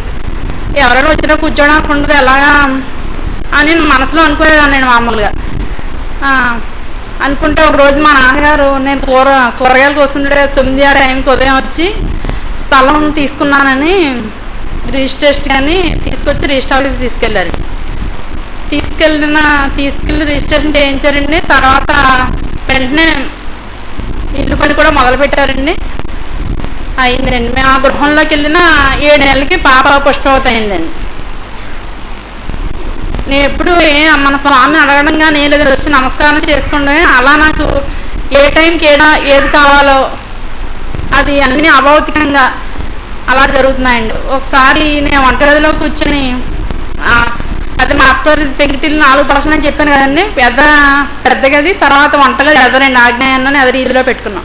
అక్కడ కత్తిపేట మీద కూర్చొని కూరగాయలు కోసుకుంటుంటే అది పొలాలు బీడ్ ఏరియా అండి. వెనకాల నుంచి పాము వచ్చేసి జరగమని పాకు వచ్చింది. నేను కత్తిపేట మీద కూర్చొని కూర కోసుకుంటున్నానండి. నేను ఇలా చూసానండి, పాము అలా పర విప్పి అలా నన్ను చూసిందండి. చూసి నేను ఏం భయపడడం అది లేదు, నేను దాని వంక అలా చూస్తున్నాను, అది నా వంక అలా చూసింది. చూసి వెనక్కి తిరిగి వెళ్ళిపోయి వెనకాల చిన్న గదిలో పచ్చడి జాడి అడుగున చుట్టుకొని పడుకుందండి. నన్ను చూసి అది వెనక్కి వెళ్ళిపోయిందండి. అప్పుడు తర్వాత వెతుక్కొని చూసానండి, చూసి కొట్టడం జరిగిందండి. అంటే మనం ఇంకా మనం చేసిన సాధన కానీ లేకపోతే ఇంకా పూర్తిగా మనం స్వామి అనే ఒక విశ్వాసం, భక్తి స్వామి అని అనుకోవడం అంతే తప్ప పెద్దగా మనం చేసిన సాధన కానీ ఏం లేకపోయినా అన్నీ కూడా ఏ టైంకి ఏది అవసరం, ఏది కావాలండి స్వామి చూసుకుంటున్నారని నా ప్రగాఢ విశ్వాసం అండి. ఇలాగే మనకి తెలిసి జరిగేది కూడా ఏదైనా ముందు చెప్తారు, స్వామి చెప్తారు ఉపన్యాసంలో, philosophy is the sciences of all sciences అని. అంటే శాస్త్ర విజ్ఞానాన్ని మించి మన ఆధ్యాత్మిక తత్వం ఉన్నదని. అంటే అలా మనకి ఏదైనా జరగబోయే విషయం ముందే మనకు అభౌతికంగా తెలుస్తుంది. ఏదైనా అనుకున్నా ఇలా జరుగుద్దేమో అనుకుంటే అది అలాగే అవుతుందండి. అది మన మనసు మనకి స్వామి ఆశీర్వాద రూపమైన శక్తి ఉండడం వల్ల అలా తెలుస్తుందని నా విశ్వాసం అండి. నాకు మా తాతగారు ఈ పప్పల స్వామి గారికి, మా అమ్మగారికి మన స్వామి మార్గంలో దారి చూపించినందుకు, మా పెద్దలందరికీ మనకి దారి చూపించినందుకు వారికి నా నమస్కారాలు తెలియజేసుకుంటున్నాను నా హృదయపూర్వకంగా. అంటే పెద్దలు మనకు ఆస్తి ఇచ్చే కన్నా అదే చెప్తా చూడండి సామెత, ఒక చేప ఇచ్చే కన్నా చేపను పట్టుకునే వలిస్తే వాడు మనం ఎప్పుడూ బ్రతకాలంటున్నాం. అలాగే మనకి ఆస్తి కన్నా మనకి ఒక సద్గురువుని చూపించి దారి వదిలితే మనం ఆ భక్తి విశ్వాసాలతో గురువుని నమ్ముకుంటే మనకు తృప్తి అనే ధనం రేపు ఏమవుతుందో లేకపోతే ఇదేంటనే బెంగ లేకుండా ఆరోగ్యంగా ఉండగలని నా నమ్మకం, నా విశ్వాసం. ఏమైనా తప్పులుంటే క్షమించాలండి సభాపూర్వకంగా స్వామి. అనుభవాన్ని ఆధ్యాత్మికం జోడించి చాలా చక్కగా వివరించారు. చాలా చక్కటి మాట మాట్లాడారండి. చేపను ఇవ్వడం కన్నా చేపను పట్టేటువంటి విధానం నేర్పితే చాలట, అదే మనకు నేర్పుతున్న స్వామి. మీకు అర్థమైందండి? చాలా చక్కటి ఉదాహరణ చెప్పారు ఆవిడ. చేపలు రోజులు తీసుకొచ్చి మీకు వండుకోవడానికి ఇచ్చే కన్నా అది చేపను పట్టేటువంటి విధానం మనకు నేర్పితే చాలట. దాని ద్వారా మనం బ్రహ్మాండంగా మన జీవితం వెళ్ళిపోతుంది. 4 తరాల నుంచి ఆవిడ యొక్క అనుభవాన్ని చాలా చక్కగా వివరించారు. ఇక్కడ భౌతికం అభౌతికం రెండు కూడా మేళవించి చక్కగా మాట్లాడారు. వారికి సర్దాత్మక కృతజ్ఞతలు. ఇప్పుడు స్వామి యొక్క సందేశాన్ని అందరూ కూడా అత్యంత భక్తి శ్రద్ధతో వినాల్సిందిగా మనవి.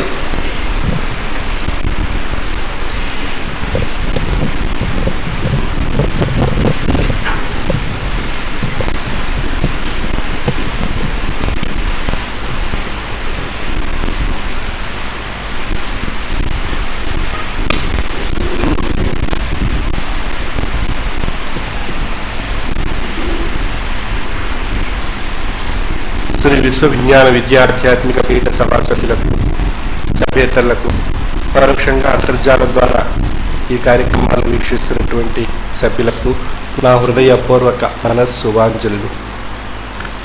శ్రీ విశ్వ విజ్ఞాన విద్య ఆధ్యాత్మిక పీఠం యొక్క తత్వము అనుభవపూర్వకమైన విశ్వాసంపై మోసి ఉన్నటువంటి తత్వస్వరూపము. ఇది మన దైనందిన జీవన విధానంలో మనుగడ రూపంలో, ఇది అనుభవ రూపంలో మనకు తెలియజేస్తుంది. ఈ తత్వం యొక్క మహత్వమైనటువంటి శక్తి. అయితే ఈ పీఠంలో ఉండేటువంటి శక్తి మన అనుభవంలో ప్రతిదీ తత్వరూపంలో గ్రహించి తరించడం చేత అదే గొప్ప మహత్యంగా మన యొక్క దృష్టిలో మనం పరిగణింపబడుతుంది.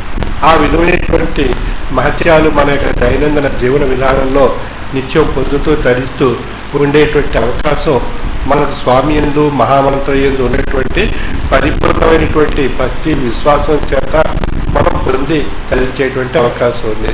మరి ఇందాక చెప్పినటువంటి ఆ సోదరి యొక్క మాటల్లో విశ్వాసం అనేటువంటి శక్తి ఎంత పదివైందో ఆ శక్తి యొక్క మౌనమైనటువంటి స్వరూపం చేత ఆ యొక్క తరాల్లో వారి తరాల్లో ఆ యొక్క సద్గురువును ఆశ్రయించి వారు ఆ అమోఘమైనటువంటి ఆశీర్వాదాన్ని పొందుతూ వారి యొక్క జీవన మనుగడలో స్వామి యందు ఆ యొక్క తత్వయంలో ఉన్నటువంటి విశ్వాసం వారి యొక్క జీవన విధానంలో వారికి నిరూపణ కాబట్టి అది నిదర్శన రూపంలో తెలియచేయడం చేత అది అనుభవపూర్వకంగా వారు ఆ యొక్క స్థితిని ధరించడం జరుగుతుంది.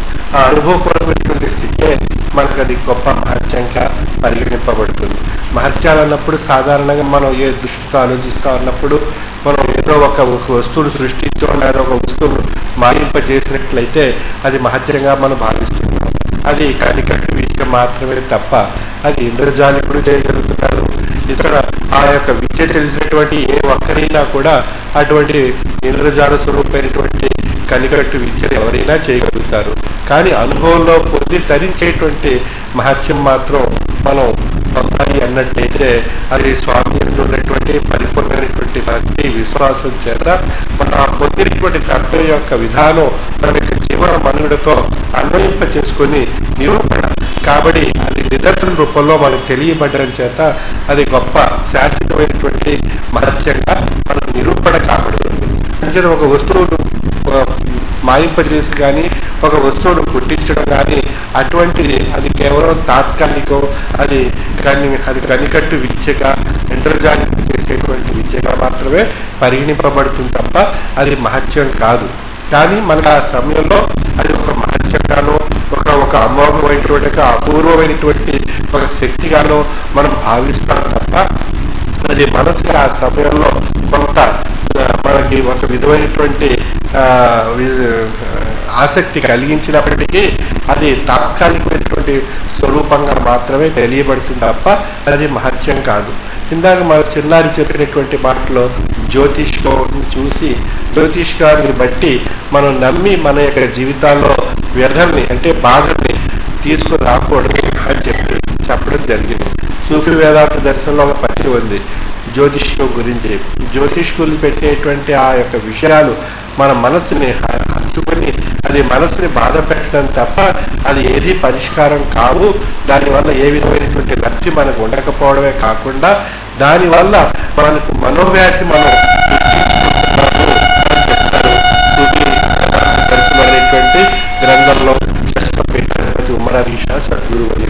అంచేత ఏది జరగాలి, ఏది జరగవలసి ఉంది అనేటువంటి విషయం అది మన యొక్క విధి రాత స్వామి యొక్క దృష్టిలో ఏదైతే మనకి ఆ ప్రసాదింపబడిందో ఆ విధంగా జరిగి తీరుతుంది. దాని గురించి మనం బాధపడుతూ, దాని గురించి మనం పరితపిస్తూ, మన మానసిక శారీరకమైనటువంటి బాధలకు గురి కాబట్టి అనేక రకాలైనటువంటి అనారోగ్యాలకు నష్టపోయేటువంటి అవకాశం మనలో ఏర్పడుతుంది. అంచేత ఎవరు కీడు చేసినా, ఎవరు నవ్వనాడవలదు, ఎవరు ఏ కీడు చేసినా నవ్వనాడవలదు, తన ప్రాప్తమును తిట్టవలేను, తన నోట ఏది రాసి ఉన్నదో అదే మనకు ఎదురుగా వచ్చును తప్ప అది అనేటువంటి పద్యం ఉంది. ఎవరి నవ్వనాడమిటు, ఎవరి నవ్వురు కట్టివేమి, ఎవరి దారి దూరి మళ్ళింపు, ఎవరు ఏ కీడు చేసినా నవ్వనాడవలదు. అంటే మనకి ఎవరైనా ఏదైనా కీడు చేసినప్పటికీ వారి గురించి మనం బాధపడటం కానీ, వారిని దూషించడం కానీ, బాధ పెట్టడం కానీ, ఏదైనా వైరం తెచ్చుకోవడం కానీ అటువంటి ఏది చెయ్యదు అని చెబుతూ, మన ప్రాప్తంలో ఏదైతే రాసిందో అది మనకు జరుగుతుంది. ఆ జరిగేటువంటి విషయం గురించి మనం చింత చేయటం అనవసరం అని చెప్తారు ఆ సూఫీ వేదాంతటువంటి గ్రంథంలో షష్ఠ పీఠాధిపతి వారు. అదే ఎవరు ఏ కీడు చేసినా నవ్వరాడవలదు, తన నోట ఏది రాసినో అదే మనకి ఎదురుగా వచ్చు, దానికే చింత చేయటం మానవలయు అని చెప్పేటువంటి పద్యంలో ఉండేటువంటి విషయంలో ఆ చిన్నారి చెప్పినటువంటి మాటల్లో అది మనం విశ్లేషించుకున్నప్పుడు మనకు ఎవరో మనకి లేనిపోని దోషులు చేయొచ్చు, దూషించవచ్చు. ఆ దూషించినప్పుడు వారు మన బాధ పెట్టారు, మనం దూషించారు అని చెప్పి మనం ఉద్రేకం చెంది మనం ఆ యొక్క స్పందించినట్లయితే మనకి ఇంకా నష్టం జరిగే అవకాశం ఉంది, ఇంకా బాధపడేటువంటి అవకాశం ఉంది, ఇంకా వైరం పెరిగేటువంటి అవకాశం ఉంది. వారి యొక్క స్థితి అయ్యే అని వారి మూర్ఖులో రాక్షసుడిగానే మన దృష్టిలో మనం భావించి మనం పక్కకు పోయినట్లయితే ఆ కొంతసేపు మనకు మనసుకి బాధ అనిపించినా తర్వాత మనం సర్దుకు పోయినట్లయితే మనకి ఏ నష్టం జరగదు. ఉదాహరణకు మనం నడిచేటువంటి బాట పైన మనకు ఆ బురద పైన ఏదైనా ఒక రాయిని మనం వేసినట్లయితే ఆ రాయి వల్ల ఆ ఎగిరినటువంటి బురద మన పైన పడుతుంది. అంచేది ఆ బురద ఉంది అని చెప్పి ఆ పక్కకు తప్పుకొని మనం వెళ్ళిపోయినట్లయితే మనకి ఏ నష్టం జరగదు. అదేవిధంగా ఒక దుష్టుడు మనకు ఎదురైనప్పుడు ఆ దుష్టుడిని మనం పక్కకు తప్పించుకుని మనం వెళ్ళిపోయినట్లయితే, ఒక మూర్ఖుడు ఎదురైనప్పుడు, ఒక రాక్షసుడు ఎదురైనప్పుడు మనం పక్కకు పోయినట్లయితే ఏ సమస్య ఉండదు. కానీ వాడు వస్తున్నాడు కదా, మనం ఎందుకు వారి ముందుగా మనం ఎందుకు వెళ్ళకూడదు అని ఒక రకమైనటువంటి అహంకారంతో మనం ముందుకు వెళ్ళినట్లయితే వాడు మన యొక్క అహంకారాన్ని మరింత అహంకార స్వరూపంగా వారి యొక్క రాక్షసత్వాన్ని, వారిలో ఉన్నటువంటి మూర్ఖత్వాన్ని, వారిలో ఉండేటువంటి దుష్టత్వాన్ని ప్రదర్శించి వారిని నష్టపరచడానికి ప్రయత్నం చేస్తాడు. కనుక ఆ యొక్క స్థితిలో ఉన్నప్పుడు మనకు స్వామి ప్రసాదించిన మహామంత్రాన్ని మనసులో మననం చేసుకుని మనం ఆ ప్రక్కకు మరలిపోయినట్లయితే, అంటే ఆ బురదపై రాయి వేయకుండా మన ప్రక్కకు మరలిపోయినట్లయితే ఆ రాక్షసుడి నుండి ఆ సమయంలో ఏ విధమైనటువంటి సమస్య, ఏ విధమైనటువంటి బాధ, ఏ విధమైనటువంటి నష్టం మనకి జరగదు. ఆ సమయంలో మనం ఏది నిర్ణయించుకోవాలి మన యొక్క మనసులో అన్నప్పుడు సద్గురు ప్రసాదించినటువంటి మహామంత్రాన్ని మననం చేసుకోవాలి. ఎందువల్ల ఉద్రేకం మన మనసు యొక్క స్థాయిని పెంచుతుంది. నువ్వు వెళ్ళు, ఎదురుగా నుంచో, నీ యొక్క అహంకారాన్ని ప్రదర్శించు అని చెప్పి మనసు మనకు భ్రాంతి రూపంలో మనకు ఉద్రేకపరుస్తుంది. అక్షయవర్గ రూపంలో ఆ మనసును ఉద్రేకపరుచుకోకుండా ఆ సమయంలో మనం మహామంత్రం అనేటువంటి ఒక నీటిని, ఒక ఓదార్పు స్వరూపమైనటువంటి, ఓర్పు స్వరూపమైనటువంటి ఆ యొక్క మహామంత్రం యొక్క శక్తిని మన యొక్క మనసులో మననం చేసుకున్నట్లయితే ఆ యొక్క మహామంత్రం యొక్క శక్తి ఆ నిప్పుపై నీరు జరిగినట్లుగా మనకు ఉద్రేకంపై ఆ మహామంత్రం యొక్క శక్తి దాంట్లో ఏర్పడి ఆ యొక్క ఉద్రేకాన్ని మనం తొలగించడం మన యొక్క ఉద్రేకాన్ని స్థాయిపరచడం జరుగుతుంది. ఆ విధంగా మనం ఆ సమయంలో మనం నష్టపోకుండా మనకు మనగా రక్షణ కల్పించుకోగలుగుతున్నాం. అప్పుడు ఆ సమయంలో మన మహామంత్రి యొక్క విశిష్టత ఏ రూపంగా ఉంది, ఎలా ఉంది అనేటువంటి విషయం మనకు ఆ సమయంలో అనుభవపూర్వకంగా నిరూపణ కాబడుతుంది. మహామంత్రం పొందనటువంటి వారు సామాన్యమైనటువంటి విషయంలో ఉన్నటువంటి వారికి ఏ విధమైనటువంటి నష్టం జరుగుతుందో మహామంత్రం పొంది మంత్రం ధ్యానించుకుంటూ ఆ ఉద్రేకమైనటువంటి ఆ పరిస్థితుల్లో మనం ప్రభావితం కాకుండా మహామంత్రాన్ని మననం చేసుకుంటూ మంత్రమే గురువు, గురువే మంత్ర స్వరూపం అనేటువంటి ఒక లక్ష్యంతో మారిపోయినట్లయితే మన యొక్క విశ్వాసం, మన యొక్క భక్తి ఆ సమయంలో మనకు ఓర్పు ఏర్పడుతుంది. మనలో ఆ ఓర్పు అనేటువంటి ఆవిర్భవించి మన యొక్క ఉద్రేకాన్ని స్థాయిపరిచి అప్పుడు ఆ సమయంలో ఏ విధమైనటువంటి నష్టం మనం జరగకుండా మంత్రస్వరూపమైనటువంటి గురువు మనకు రక్షణగా మనకి ఆ కవచాన్ని మనకి ఏర్పరచడం జరుగుతుంది మనసుకి, శరీరానికి. ఆ విధంగా మనకు మనగా రక్షణ కల్పించుకునేటువంటి విధానం మనకు తెలియబడుతుంది. ఆ విధంగా మన యొక్క తత్వాన్ని, మన యొక్క మహామంత్రాన్ని అనుభవ రూపంలో మనం గ్రహించి ధరించాలి. అప్పుడే మన తత్వం యొక్క విశిష్టత మనకు అనుభవంలో నిరూపణ కాబడుతుంది.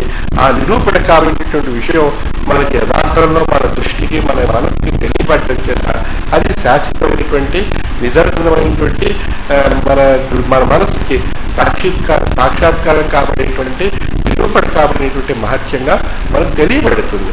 ఇది ఎప్పుడు కలుగుతుంది?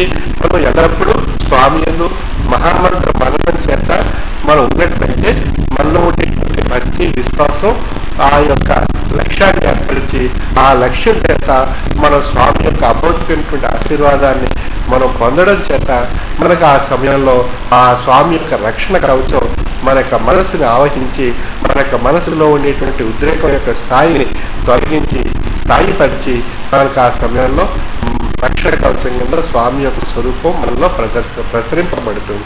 అటువంటి అనుభూతి ఆ సమయంలో మనకు కలుగుతుంది. కానీ ఇది చాలా కష్టమైనటువంటి విషయం. ఇందువల్ల మన ఎదుటి వస్తువు, భ్రాంతి అనేటువంటి వస్తువు లేదా అషడ్వర్గాలనేటువంటి స్వరూపం మన మనసుని ఉద్రేకపరచడానికి ప్రభావితం చేస్తూ ఉంటుంటాయి.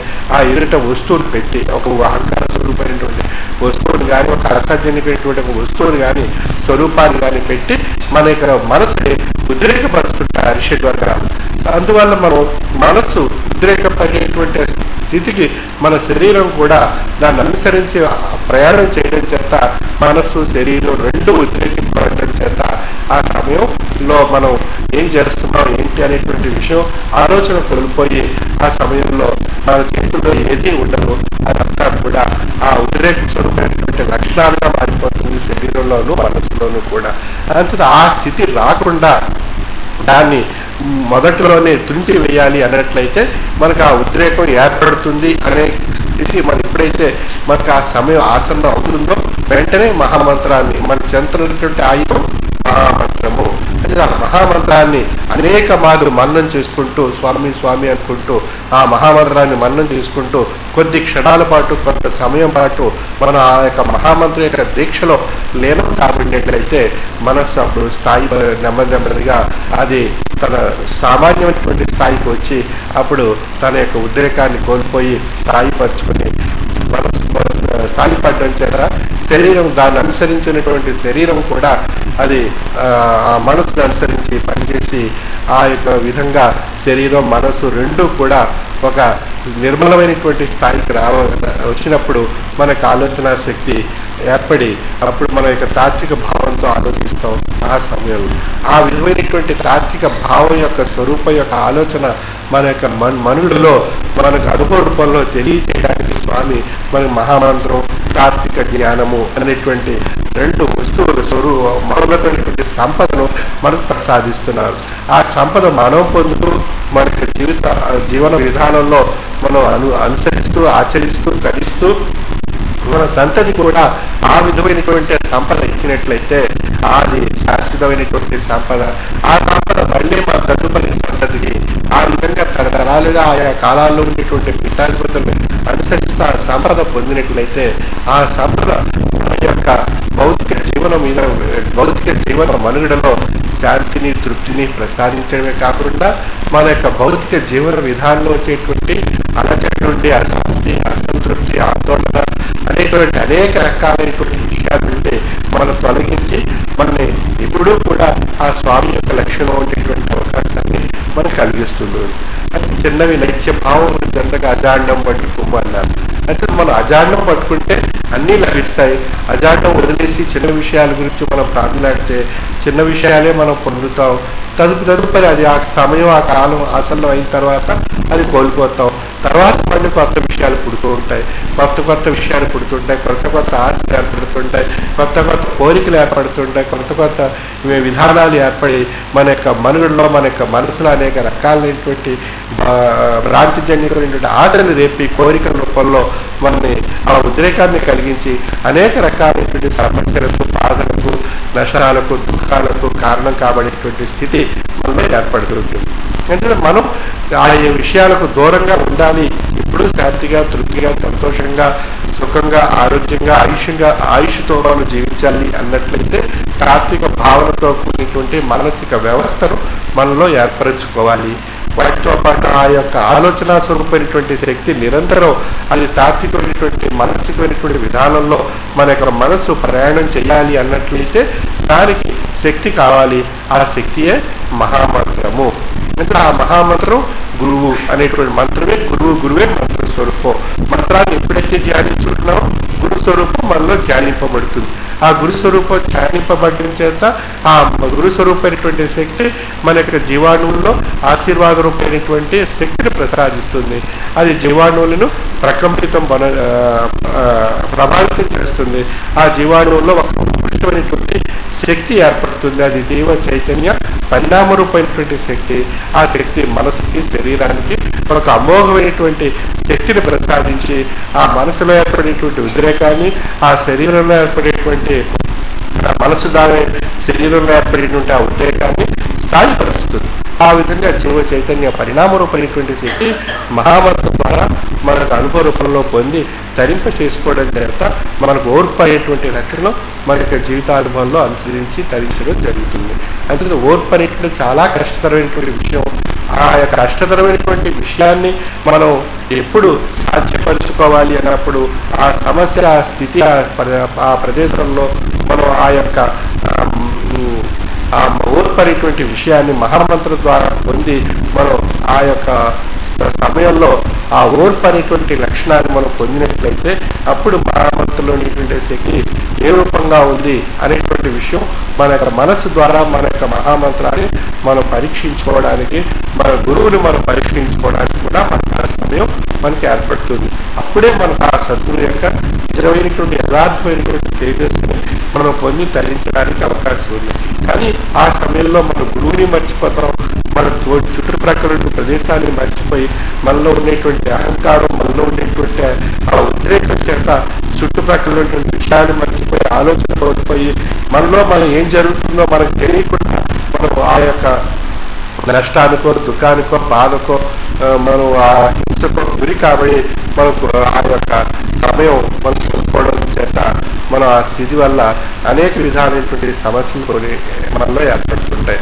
అంచేత ఆ క్షణికావేశంలో చేసేటువంటి సమస్య వల్ల, ఆ స్థితి వల్ల, ఆ కాలం వల్ల వచ్చేటువంటి అనర్థం అది ఎంతో ఎక్కువ కాలాన్ని మనం పాడు చేస్తుంది, ఎంతో నష్టపరుస్తుంది, ఎంతో దుఃఖాన్ని మనలో మిగులు చేస్తుంది.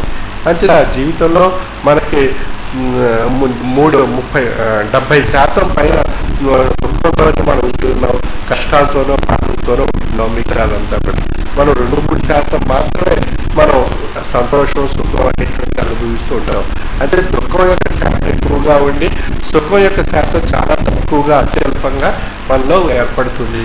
అంతే సుఖం యొక్క శాతాన్ని మనం పెంచాలి అన్నట్లయితే మన దగ్గర ఉన్నటువంటి 2 ఆయుధాలని మనం ఉపయోగించుకున్నట్లయితే సుఖం యొక్క శాతం పెరుగుతుంది. సుఖం యొక్క శాతం ఎప్పుడైతే పెరిగిందో మనకు శాంతి, తృప్తి, సంతోషం, ఆయుష్, ఆరోగ్యం ఇవన్నీ సమకూర్చుకోగలుగుతున్నాం.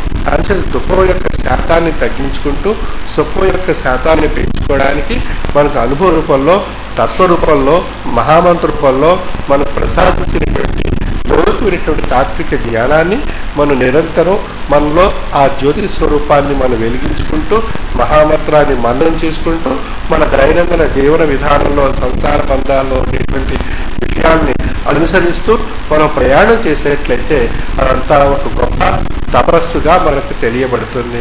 అంచేత మనం నిరంతరం ప్రతిరోజు మనం ఆచరించేటువంటి తపస్సు ఒక మహోన్నతమైనటువంటి యోగ్యమైనటువంటి శక్తిని ప్రసాదించి అందిస్తుంది. ఆ శక్తి మనకు అనుభవ రూపంలో మన శరీరానికి మనస్సుకు తృప్తి, ఆత్మకు జ్ఞానం చేత ముక్తిని ప్రసాదించి మన యొక్క 3 స్వరూపాలు ఆశించేటువంటి ఆ మహోన్నతమైనటువంటి భక్తి, తృప్తి, ముక్తి అనే 3 పదార్థాలు కూడా మనం పొంది ధరించడం జరుగుతుంది. అటువంటి గొప్ప అనుభవపూర్వకమైనటువంటి తత్వం శ్రీ విశ్వ విజ్ఞాన విద్య ఆధ్యాత్మిక పీఠం యొక్క తత్వము. ఇంత మన యొక్క విశ్వాసం ఎంత బలీయంగా ఉంటే స్వామి యొక్క ఆశీర్వాదం అంత బలీయంగా మనం పొంది ధరించడానికి అవకాశం ఉంది.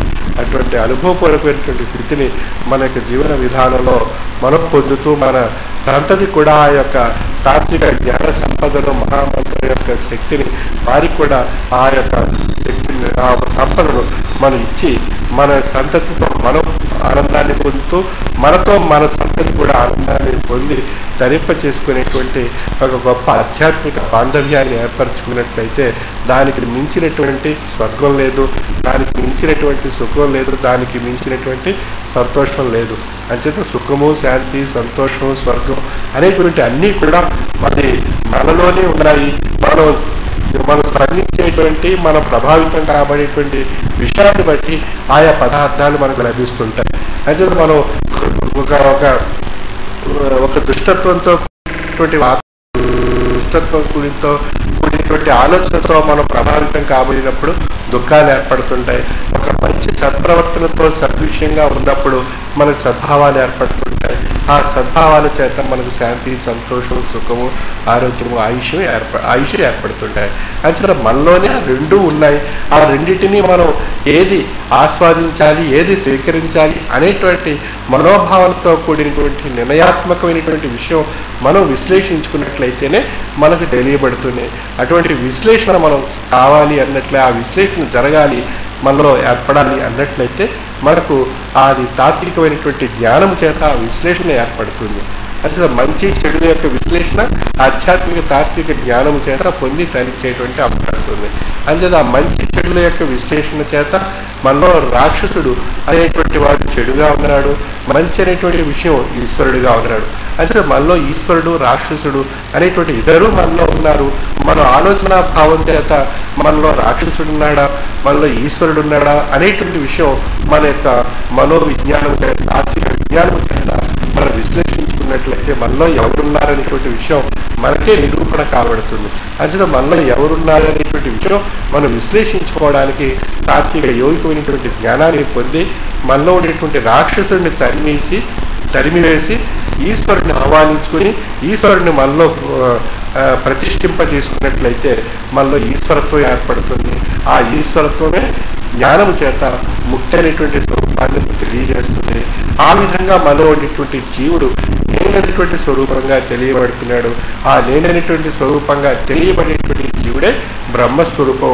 అది ఏ అహం బ్రహ్మస్మి, నేను బ్రహ్మస్వరూపిగా అయితేననేటువంటి విషయంగా తెలియబడుతున్నాడు. అంచేత మనలో ఎంత శాతం ఈశ్వరత్వం ఉంది, మనలో ఎంత శాతం రాక్షసత్వం ఉంది అనేటువంటి విషయం మన యొక్క షడ్వర్గాల యొక్క స్వరూపాన్ని బట్టి అంతర్గతంగా భౌతికంగా ఉండేటువంటి భ్రాంతి, మాయా, సైతాను, కుండలి శక్తి, కాలమైనటువంటి శక్తి, ఇవన్నీ యొక్క స్వరూపాల చేత మనలో ఉండేటువంటి ఈ రాక్షసత్వం యొక్క స్థాయి మనకి తెలియబడుతుంది.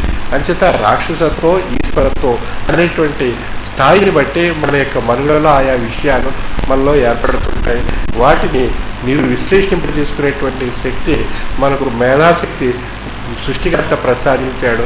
ఆ మేధాశక్తి చేత తాత్విక జ్ఞానం యొక్క విశ్లేషణ చేత మనలో ఉండేటువంటి రాక్షసత్వం యొక్క స్థాయిని తొలగించుకొని ఈశ్వరత్వం యొక్క స్థాయిని మనం వృద్ధిపరచుకున్నట్లయితే మనలో జీవుడు జ్ఞానస్వరూపమైనటువంటి బ్రహ్మగా పరిణామం చెంది నేను బ్రహ్మస్వరూపిగా అయితేనేటువంటి విషయంగా తెలియబడతాడు. అటువంటి స్థితిని అనుభవ రూపంలో తెలియజేసేటువంటి తత్వస్వరూపం విశ్వ విజ్ఞాన విద్య ఆధ్యాత్మిక పీఠం యొక్క తత్వము. అంటే మతములన్నీ పోవు, మతవాదములన్నీ పోవు, ఆ యొక్క విజ్ఞాన దీక్షయే లభించగలదు అనేటువంటి విషయం మనం సూఫీలో చెప్పడం జరిగింది. రాజ్యములు పోవు, రారాజులు పోవు, ఈశ్వర రాజ్యం ఒక్కటే వెలయగలదు. అంటే ఆ రాజరికాలు రాజ్యాలు అనేటువంటిది అది తాత్కాలికంగా ఉంటాయి. కానీ ఈశ్వర రాజ్యం అనేటువంటిది అది శాశ్వతమైనటువంటిది. ఆ ఈశ్వర రాజ్యం అనేటువంటిది మన యొక్క మనసులో ఆ జీవుడు ఆ యొక్క ఈశ్వర రాజ్యానికి అధిపతిగా ఉన్నప్పుడు మన ఈశ్వరుడుగా తెలియబడేటువంటి అవకాశం ఉంది. అటువంటి ఈశ్వరత్వాన్ని ఏకత్వ రూపంలో తెలియజేసేటువంటి తత్వస్వరూపం శ్రీ విశ్వ విజ్ఞాన విద్య ఆధ్యాత్మిక పీఠ యొక్క తత్వం అనుభవ రూపంలో పొంది ధరించవలసిందిగా నా యొక్క మనవి.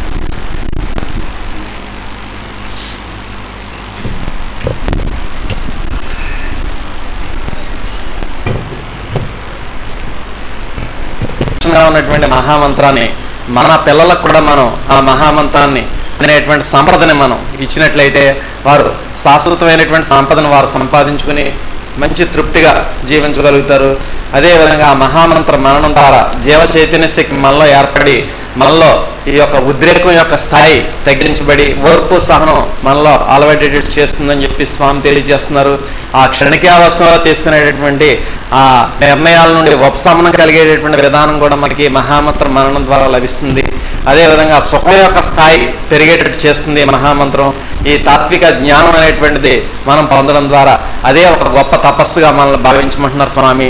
చేత స్వామి చెప్పినటువంటి ఆ జ్ఞానామృతాన్ని పొందడానికి తత్వజ్ఞానం అనేటువంటి మహోన్నతమైన మాసపత్రిక రూపంలో స్వామి యొక్క ఉపన్యాసాలు, పూర్వపీఠాధిపతుల యొక్క ఉపన్యాసాలు, అదేవిధంగా అనుభవజ్ఞులైనటువంటి సభ్యుల యొక్క ప్రసంగాలు ఇవన్నీ కూడా మనకి ఆ జ్ఞానామృతాన్ని అందజేసేటటువంటి మాసపత్రిక రూపంలో మనకు అందుబాటులో ఉంచారు. కాబట్టి ప్రతి ఒక్కరు కూడా మాసపత్రికని తుది శ్వాస విడిచేంత వరకు కూడా పొందవలసిందిగా మనవి.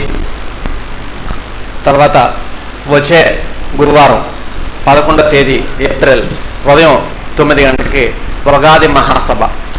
మరి ఉగాది మహాసభ అంటే అది మనం ఈ యొక్క మాతృభాష తెలుగు ప్రతి ఒక్కరు కూడా తెలుగు ఈ యొక్క పండగను మనం జరుపుకునేటువంటి మహోన్నతమైనటువంటి పుణ్యకాలం. ఆ ఉగాది పుణ్యకాలంలో మనం స్వామిని దర్శనం చేసుకుని స్వామి యొక్క అనుగ్రహ భాషను విని మనం వెళ్ళినట్లయితే సంవత్సరం అంతా కూడా సుఖశాంతులతో ఉండడానికి, తృప్తిగా జీవించడానికి, ఎటువంటి లోటు రానికుండా ఉండేటువంటి విధానంలో స్వామి మనల్ని ఆశీర్వదిస్తారు. కాబట్టి ఆ ఉగాది మహాసభకు ఎవరు కూడా మనం ఆబ్సెంట్ అవ్వదని చెప్పి ప్రతి ఒక్కరు కూడా విజ్ఞప్తి చేస్తున్నాం. 9 గంటలకి సభ అంటే ఉదయం 8:30కే అందరూ కూడా వచ్చి ఆ స్వామి కోసం, స్వామి యొక్క రాక కోసం నిరీక్షించవలసిందిగా విజ్ఞప్తి. అదేవిధంగా ఆ రోజున స్వామి మనకి పంచాంగ శ్రవణం కూడా ఏర్పాటు చేస్తారు. అదేవిధంగా ఉగాది పచ్చడి మనకి ఆ షడ్రుచులతో కూడినటువంటి ఉగాది పచ్చడి కూడా మనకి ఆశీర్వదించి మనకి అందజేస్తారు. ఆ పచ్చడి తినడం ద్వారా మనలో ఉన్నటువంటి శరీరంలో ఉన్నటువంటి అనేక అనారోగ్యాలన్నీ కూడా మనకి నిర్మూలింపబడతాయి. కాబట్టి ప్రతి ఒక్కరు కూడా ఉగాది సభ రోజున వచ్చి మనం దర్శనం చేసుకోవడం కాకుండా మన గ్రామాల్లో ఉన్నటువంటి ఆరాధన కార్యక్రమాల్లో మిగిలినటువంటి సభ్యులకి, తెలిసినటువంటి బంధువులకి అందరికీ కూడా చెప్పి ఆ ఉగాది సభ వీక్షించవలసిందిగా 50 మందికి కూడా మా యొక్క మనవి. వచ్చే గురువారం 11వ తేదీ ఉదయం 9 గంటలకు కొత్త ఆశ్రమం ప్రాంగణంలో ఆ రోజున స్వామి మహామంత్రాన్ని కూడా ఉపదేశిస్తారు. మన పిల్లలకు కానీ, లేదా మన బంధువులకు కానీ, లేదా మన గ్రామస్తులు కానీ ఎవరైనా మహామంత్రం తీసుకుందామని ఆసక్తిగా ఉన్నటువంటి వారు ఉంటే వారిని ఆ రోజున ఉగాది సభ నాడు తీసుకురండి. ఆ సభలో స్వామి సభానంతరం మహామంత్రాన్ని ఉపదేశించడం జరుగుతుంది.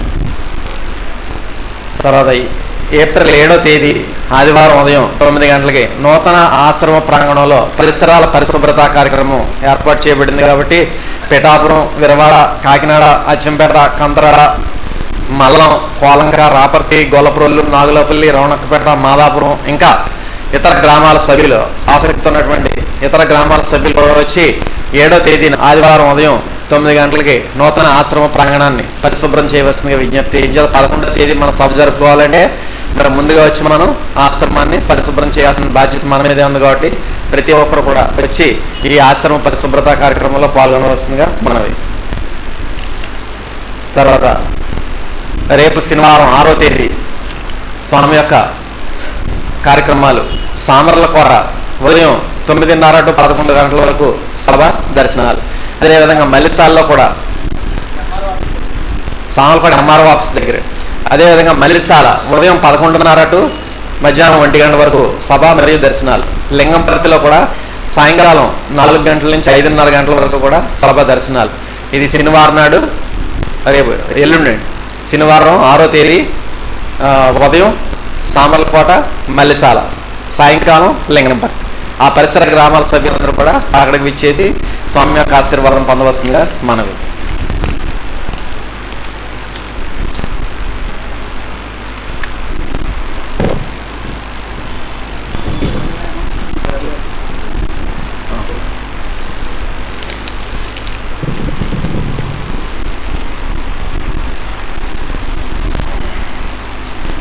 మరొక అవకాశం చిన్నపిల్లలకి స్వామి మంచి అవకాశం ఇచ్చారండి. బాలల ఆధ్యాత్మిక శిక్షణ శిబిరం మన రాజమండ్రి గౌతమి ఘాట్లో ఉన్నటువంటి మన ఆశ్రమ ప్రాంగణంలో అక్కడికి ఈ ఆధ్యాత్మిక ప్రసంగాలు చెప్పాలి అనేటువంటి ఆసక్తి కలిగినటువంటి చిన్నపిల్లలు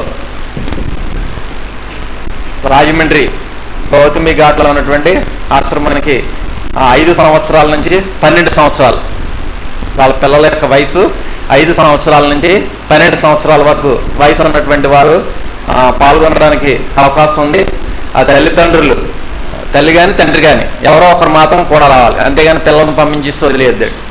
కూడా తల్లి కానీ తండ్రి కానీ ఎవరో ఒకరు రావాల్సిందిగా విజ్ఞప్తి చేస్తున్నాం. దీనికి దీని నిమిత్తం మనం సంప్రదించాల్సినటువంటి పేర్లు ఏవి సత్యనారాయణ గారు 8500879843, అదేవిధంగా ఎన్టీవీ ప్రసాదవరం గారు 9492454174. ఈ 2 నెంబర్లకి మీరు సంప్రదించినట్లయితే మీరు మిగతా ఇంకా వివరాలు ఏమైనా కనుక్కోవాలనుకుంటే వారు చెప్తారు. మనం పిల్లల్ని తీసుకురావాల్సినటువంటి వెన్యూ ఎక్కడ అంటే రాజమండ్రి గౌతమి ఘాట్లో ఉన్నటువంటి మన ఆశ్రమ ప్రాంగణం. తేదీ 28వ తేదీ ఏప్రిల్ ఆదివారం ఉదయం 9 to సాయంకాలం 6 గంటల వరకు ఈ పిల్లల యొక్క కార్యక్రమాలన్నీ కూడా జరుగుతాయి. ఉదయం 9 నుంచి సాయంకాలం 6 గంటల వరకు. ఆ చిన్నారులంతా కూడా మాట్లాడుతుంటే మనకి ఎంతో ఆనందంగా ఉంటుంది. ఇందాక ఉషశ్రీ మాట్లాడుతుంటే చూస్తారు కదా, అది ఆ ఆనందాన్ని మనం వ్యక్తం చేయలేం. మరి పిల్లలందరినీ కూడా మీరు చక్కగా అలా తయారు చేసి మీరు అక్కడ ఏవి గారికి కానీ ఎన్టీవీ ప్రసాద్ వర్మ గారికి కానీ తెలియజేసి మీ పిల్లల్ని 28వ తేదీ ఆదివారం ఉదయం 9 గంటల కంటే ఒక అరగంట ముందుగా 8:30కే అక్కడికి రాజమండ్రి ఆశ్రమానికి చేరుకోవాల్సిందిగా విజ్ఞప్తి. ఆ పిల్లలు కూడా మాత్రం తండ్రి కానీ తల్లి కానీ తప్పనిసరిగా ఉండవలసిందిగా విజ్ఞప్తి. ఇతర వివరాలు మరలా మనకి ఈ యొక్క సెల్ నెంబర్లు అవి కూడా మనకి తత్వజ్ఞానం ఆసుపత్రి కార్యాలయంలో ఉంటాయి. మీరు వెళ్ళేటప్పుడు ఆ ఫోన్ నెంబర్లు నోట్ చేసుకోవాల్సిందిగా విజ్ఞప్తి చేస్తున్నాం. Umarali Shah rural development trust ఆధ్వర్యంలో ఏప్రిల్ 14వ తేదీ ఆదివారం ఉదయం 9 గంటల నుండి మధ్యాహ్నం 12 గంటల వరకు పశ్చిమ గోదావరి జిల్లా బుట్టాయిగూడెం మండలం చిమలవారిగూడెం ఆశ్రమం ప్రాంగణం నందు ఉచిత మెగా వైద్య శిబిరం నిర్వహించబడుతుంది. కాబట్టి ఆ పరిసర గ్రామ ప్రజలందరూ కూడా ఆ కార్యక్రమంలో పాల్గొని ఆ వైద్య సేవలను పొందవలసిందిగా కోరుకుంటున్నాం. ఏప్రిల్ 14వ తేదీ ఆదివారం ఉదయం 9 గంటల నుండి 12 గంటల వరకు చిమలవారిగూడెం ఆశ్రమం ప్రాంగణంలో ఉచిత మెగా వైద్య శిబిరం నిర్వహించబడుతుంది.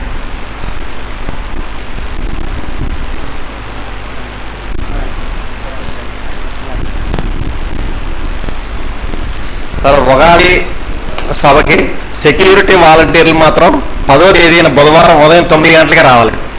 సెక్యూరిటీ విభాగం రాజపూడి సత్యనారాయణ గారి తాలూకు ఎవరైతే సెక్యూరిటీ విభాగం వాలంటీర్లు ఉన్నారో వారంతా కూడా 10వ తేదీ బుధవారం ఉదయం 9 గంటలుగా వచ్చినట్లయితే మరి 11వ తేదీ సభకి మనం అన్ని ఏర్పాట్లు చేసుకోవడానికి అవకాశం ఉంటుంది.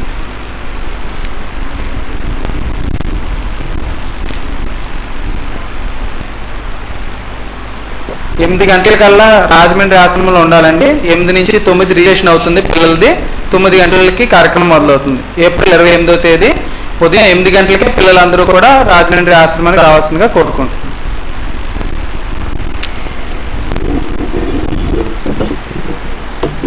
ఈ రోజున ఆరాధన కార్యక్రమాన్ని నిర్వర్తించినటువంటి వారు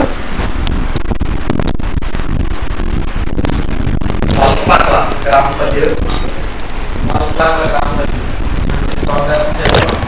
కొమరగిరి శ్రీమతి మేడే వెంకటరత్నం గారి సంస్కరణార్థం సుందరల అప్పారావు శ్రీమతి అప్పరాజు గారి కుటుంబ సభ్యుల ఆరాధన, వార్తాగఢ్ పేకేటి సచివతి వైభవ్ నానేశ్వరరావు మరియు వారి కుటుంబ సభ్యుల ఆరాధన, పేటపల్లి మాచిన పాపయ్య గారి జ్ఞాపకార్థం వారి భార్య మాచిన వీరమ్మ మరియు మాచిన రామారావు ప్రకాశం వారి కుటుంబ సభ్యుల ఆరాధన, హైదరాబాద్ శాస్త్రి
ఆంధ్ర సర్వమేళలో అయ్యప్ప స్వామి పుట్టినరోజు సందర్భంగా శ్రీ అయ్యగారు ఆలయంలో భక్తులందరినీ కూడా ఆశీర్వదించిన శుభ సందర్భంలో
నగంపల్లి అక్షత రామరాజు గారు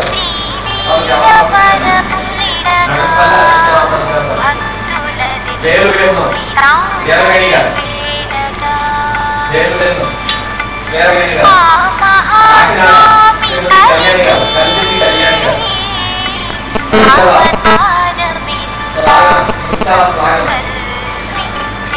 విశాఖపట్నం కడిమిశెట్టి లక్ష్మి గారు విశాఖపట్నం కడిమిశెట్టి అమ్మాయి గారు శంకవరం శ్రీమతి కొండమ్మ గారు శంకవరం శ్రీమతి కొండమ్మ గారు కొండరాజవరం గ్రామ సభ్యుల తరఫున ఒక కార్యకర్త బయట కొండరాజవరం తరఫున ఒక కార్యకర్త శ్రీదేవి గారు నరసింహాలు ప్రసాద్ గారు ప్రసాద్ గారు అత్తిలి నాగమణి గారు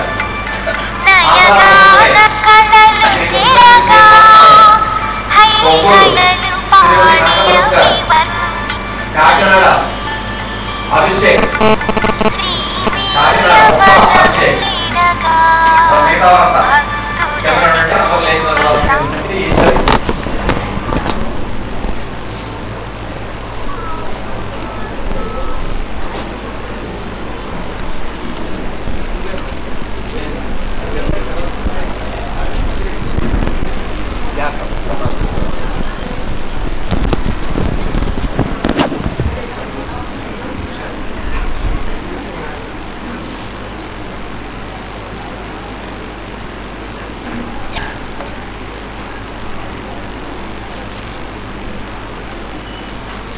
हारती जय जय हारती श्री गुरुदेवा हारती जय जय हारती गए कदमो स्वामी हारती जय जय हारती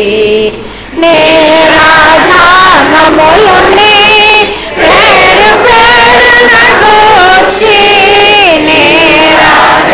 నములని ప్రేర ప్రేరణ గూర్చి ఆరాధించు స్వభక్తి నర్పించు కర్పూర హారతి జయ జయ హారతి శ్రీ గురుదేవ హారతి జయ జయ హారతి గై కొనుము స్వామి హారతి जय जय हारती परमा भक्तुल ज्ञान परिता साखी मंडलो परमा भक्तुल ज्ञान परिता साखी मंडलो परमुलो मोर्ची विले पल्ले रमुन निचो हारती जय जय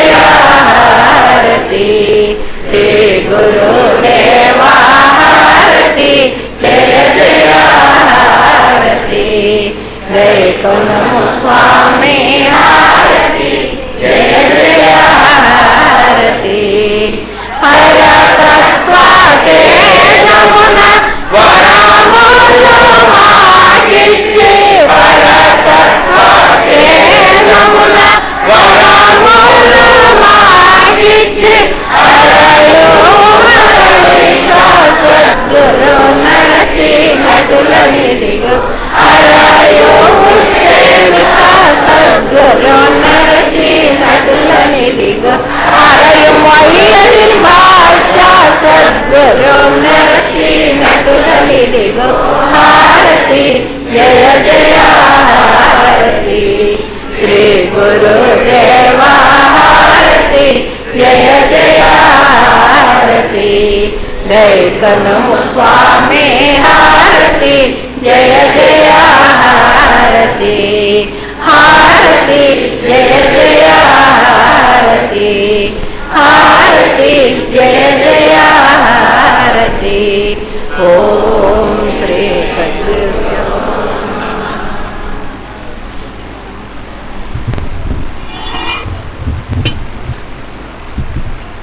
మీ స్థానాలకు వెళ్ళి కూర్చోండమ్మా మీరు.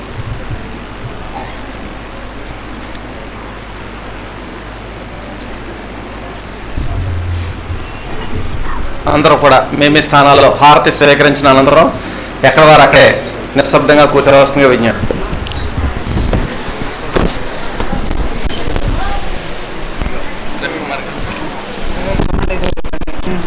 దయచేసి అందరూ కూడా కూర్చోండి.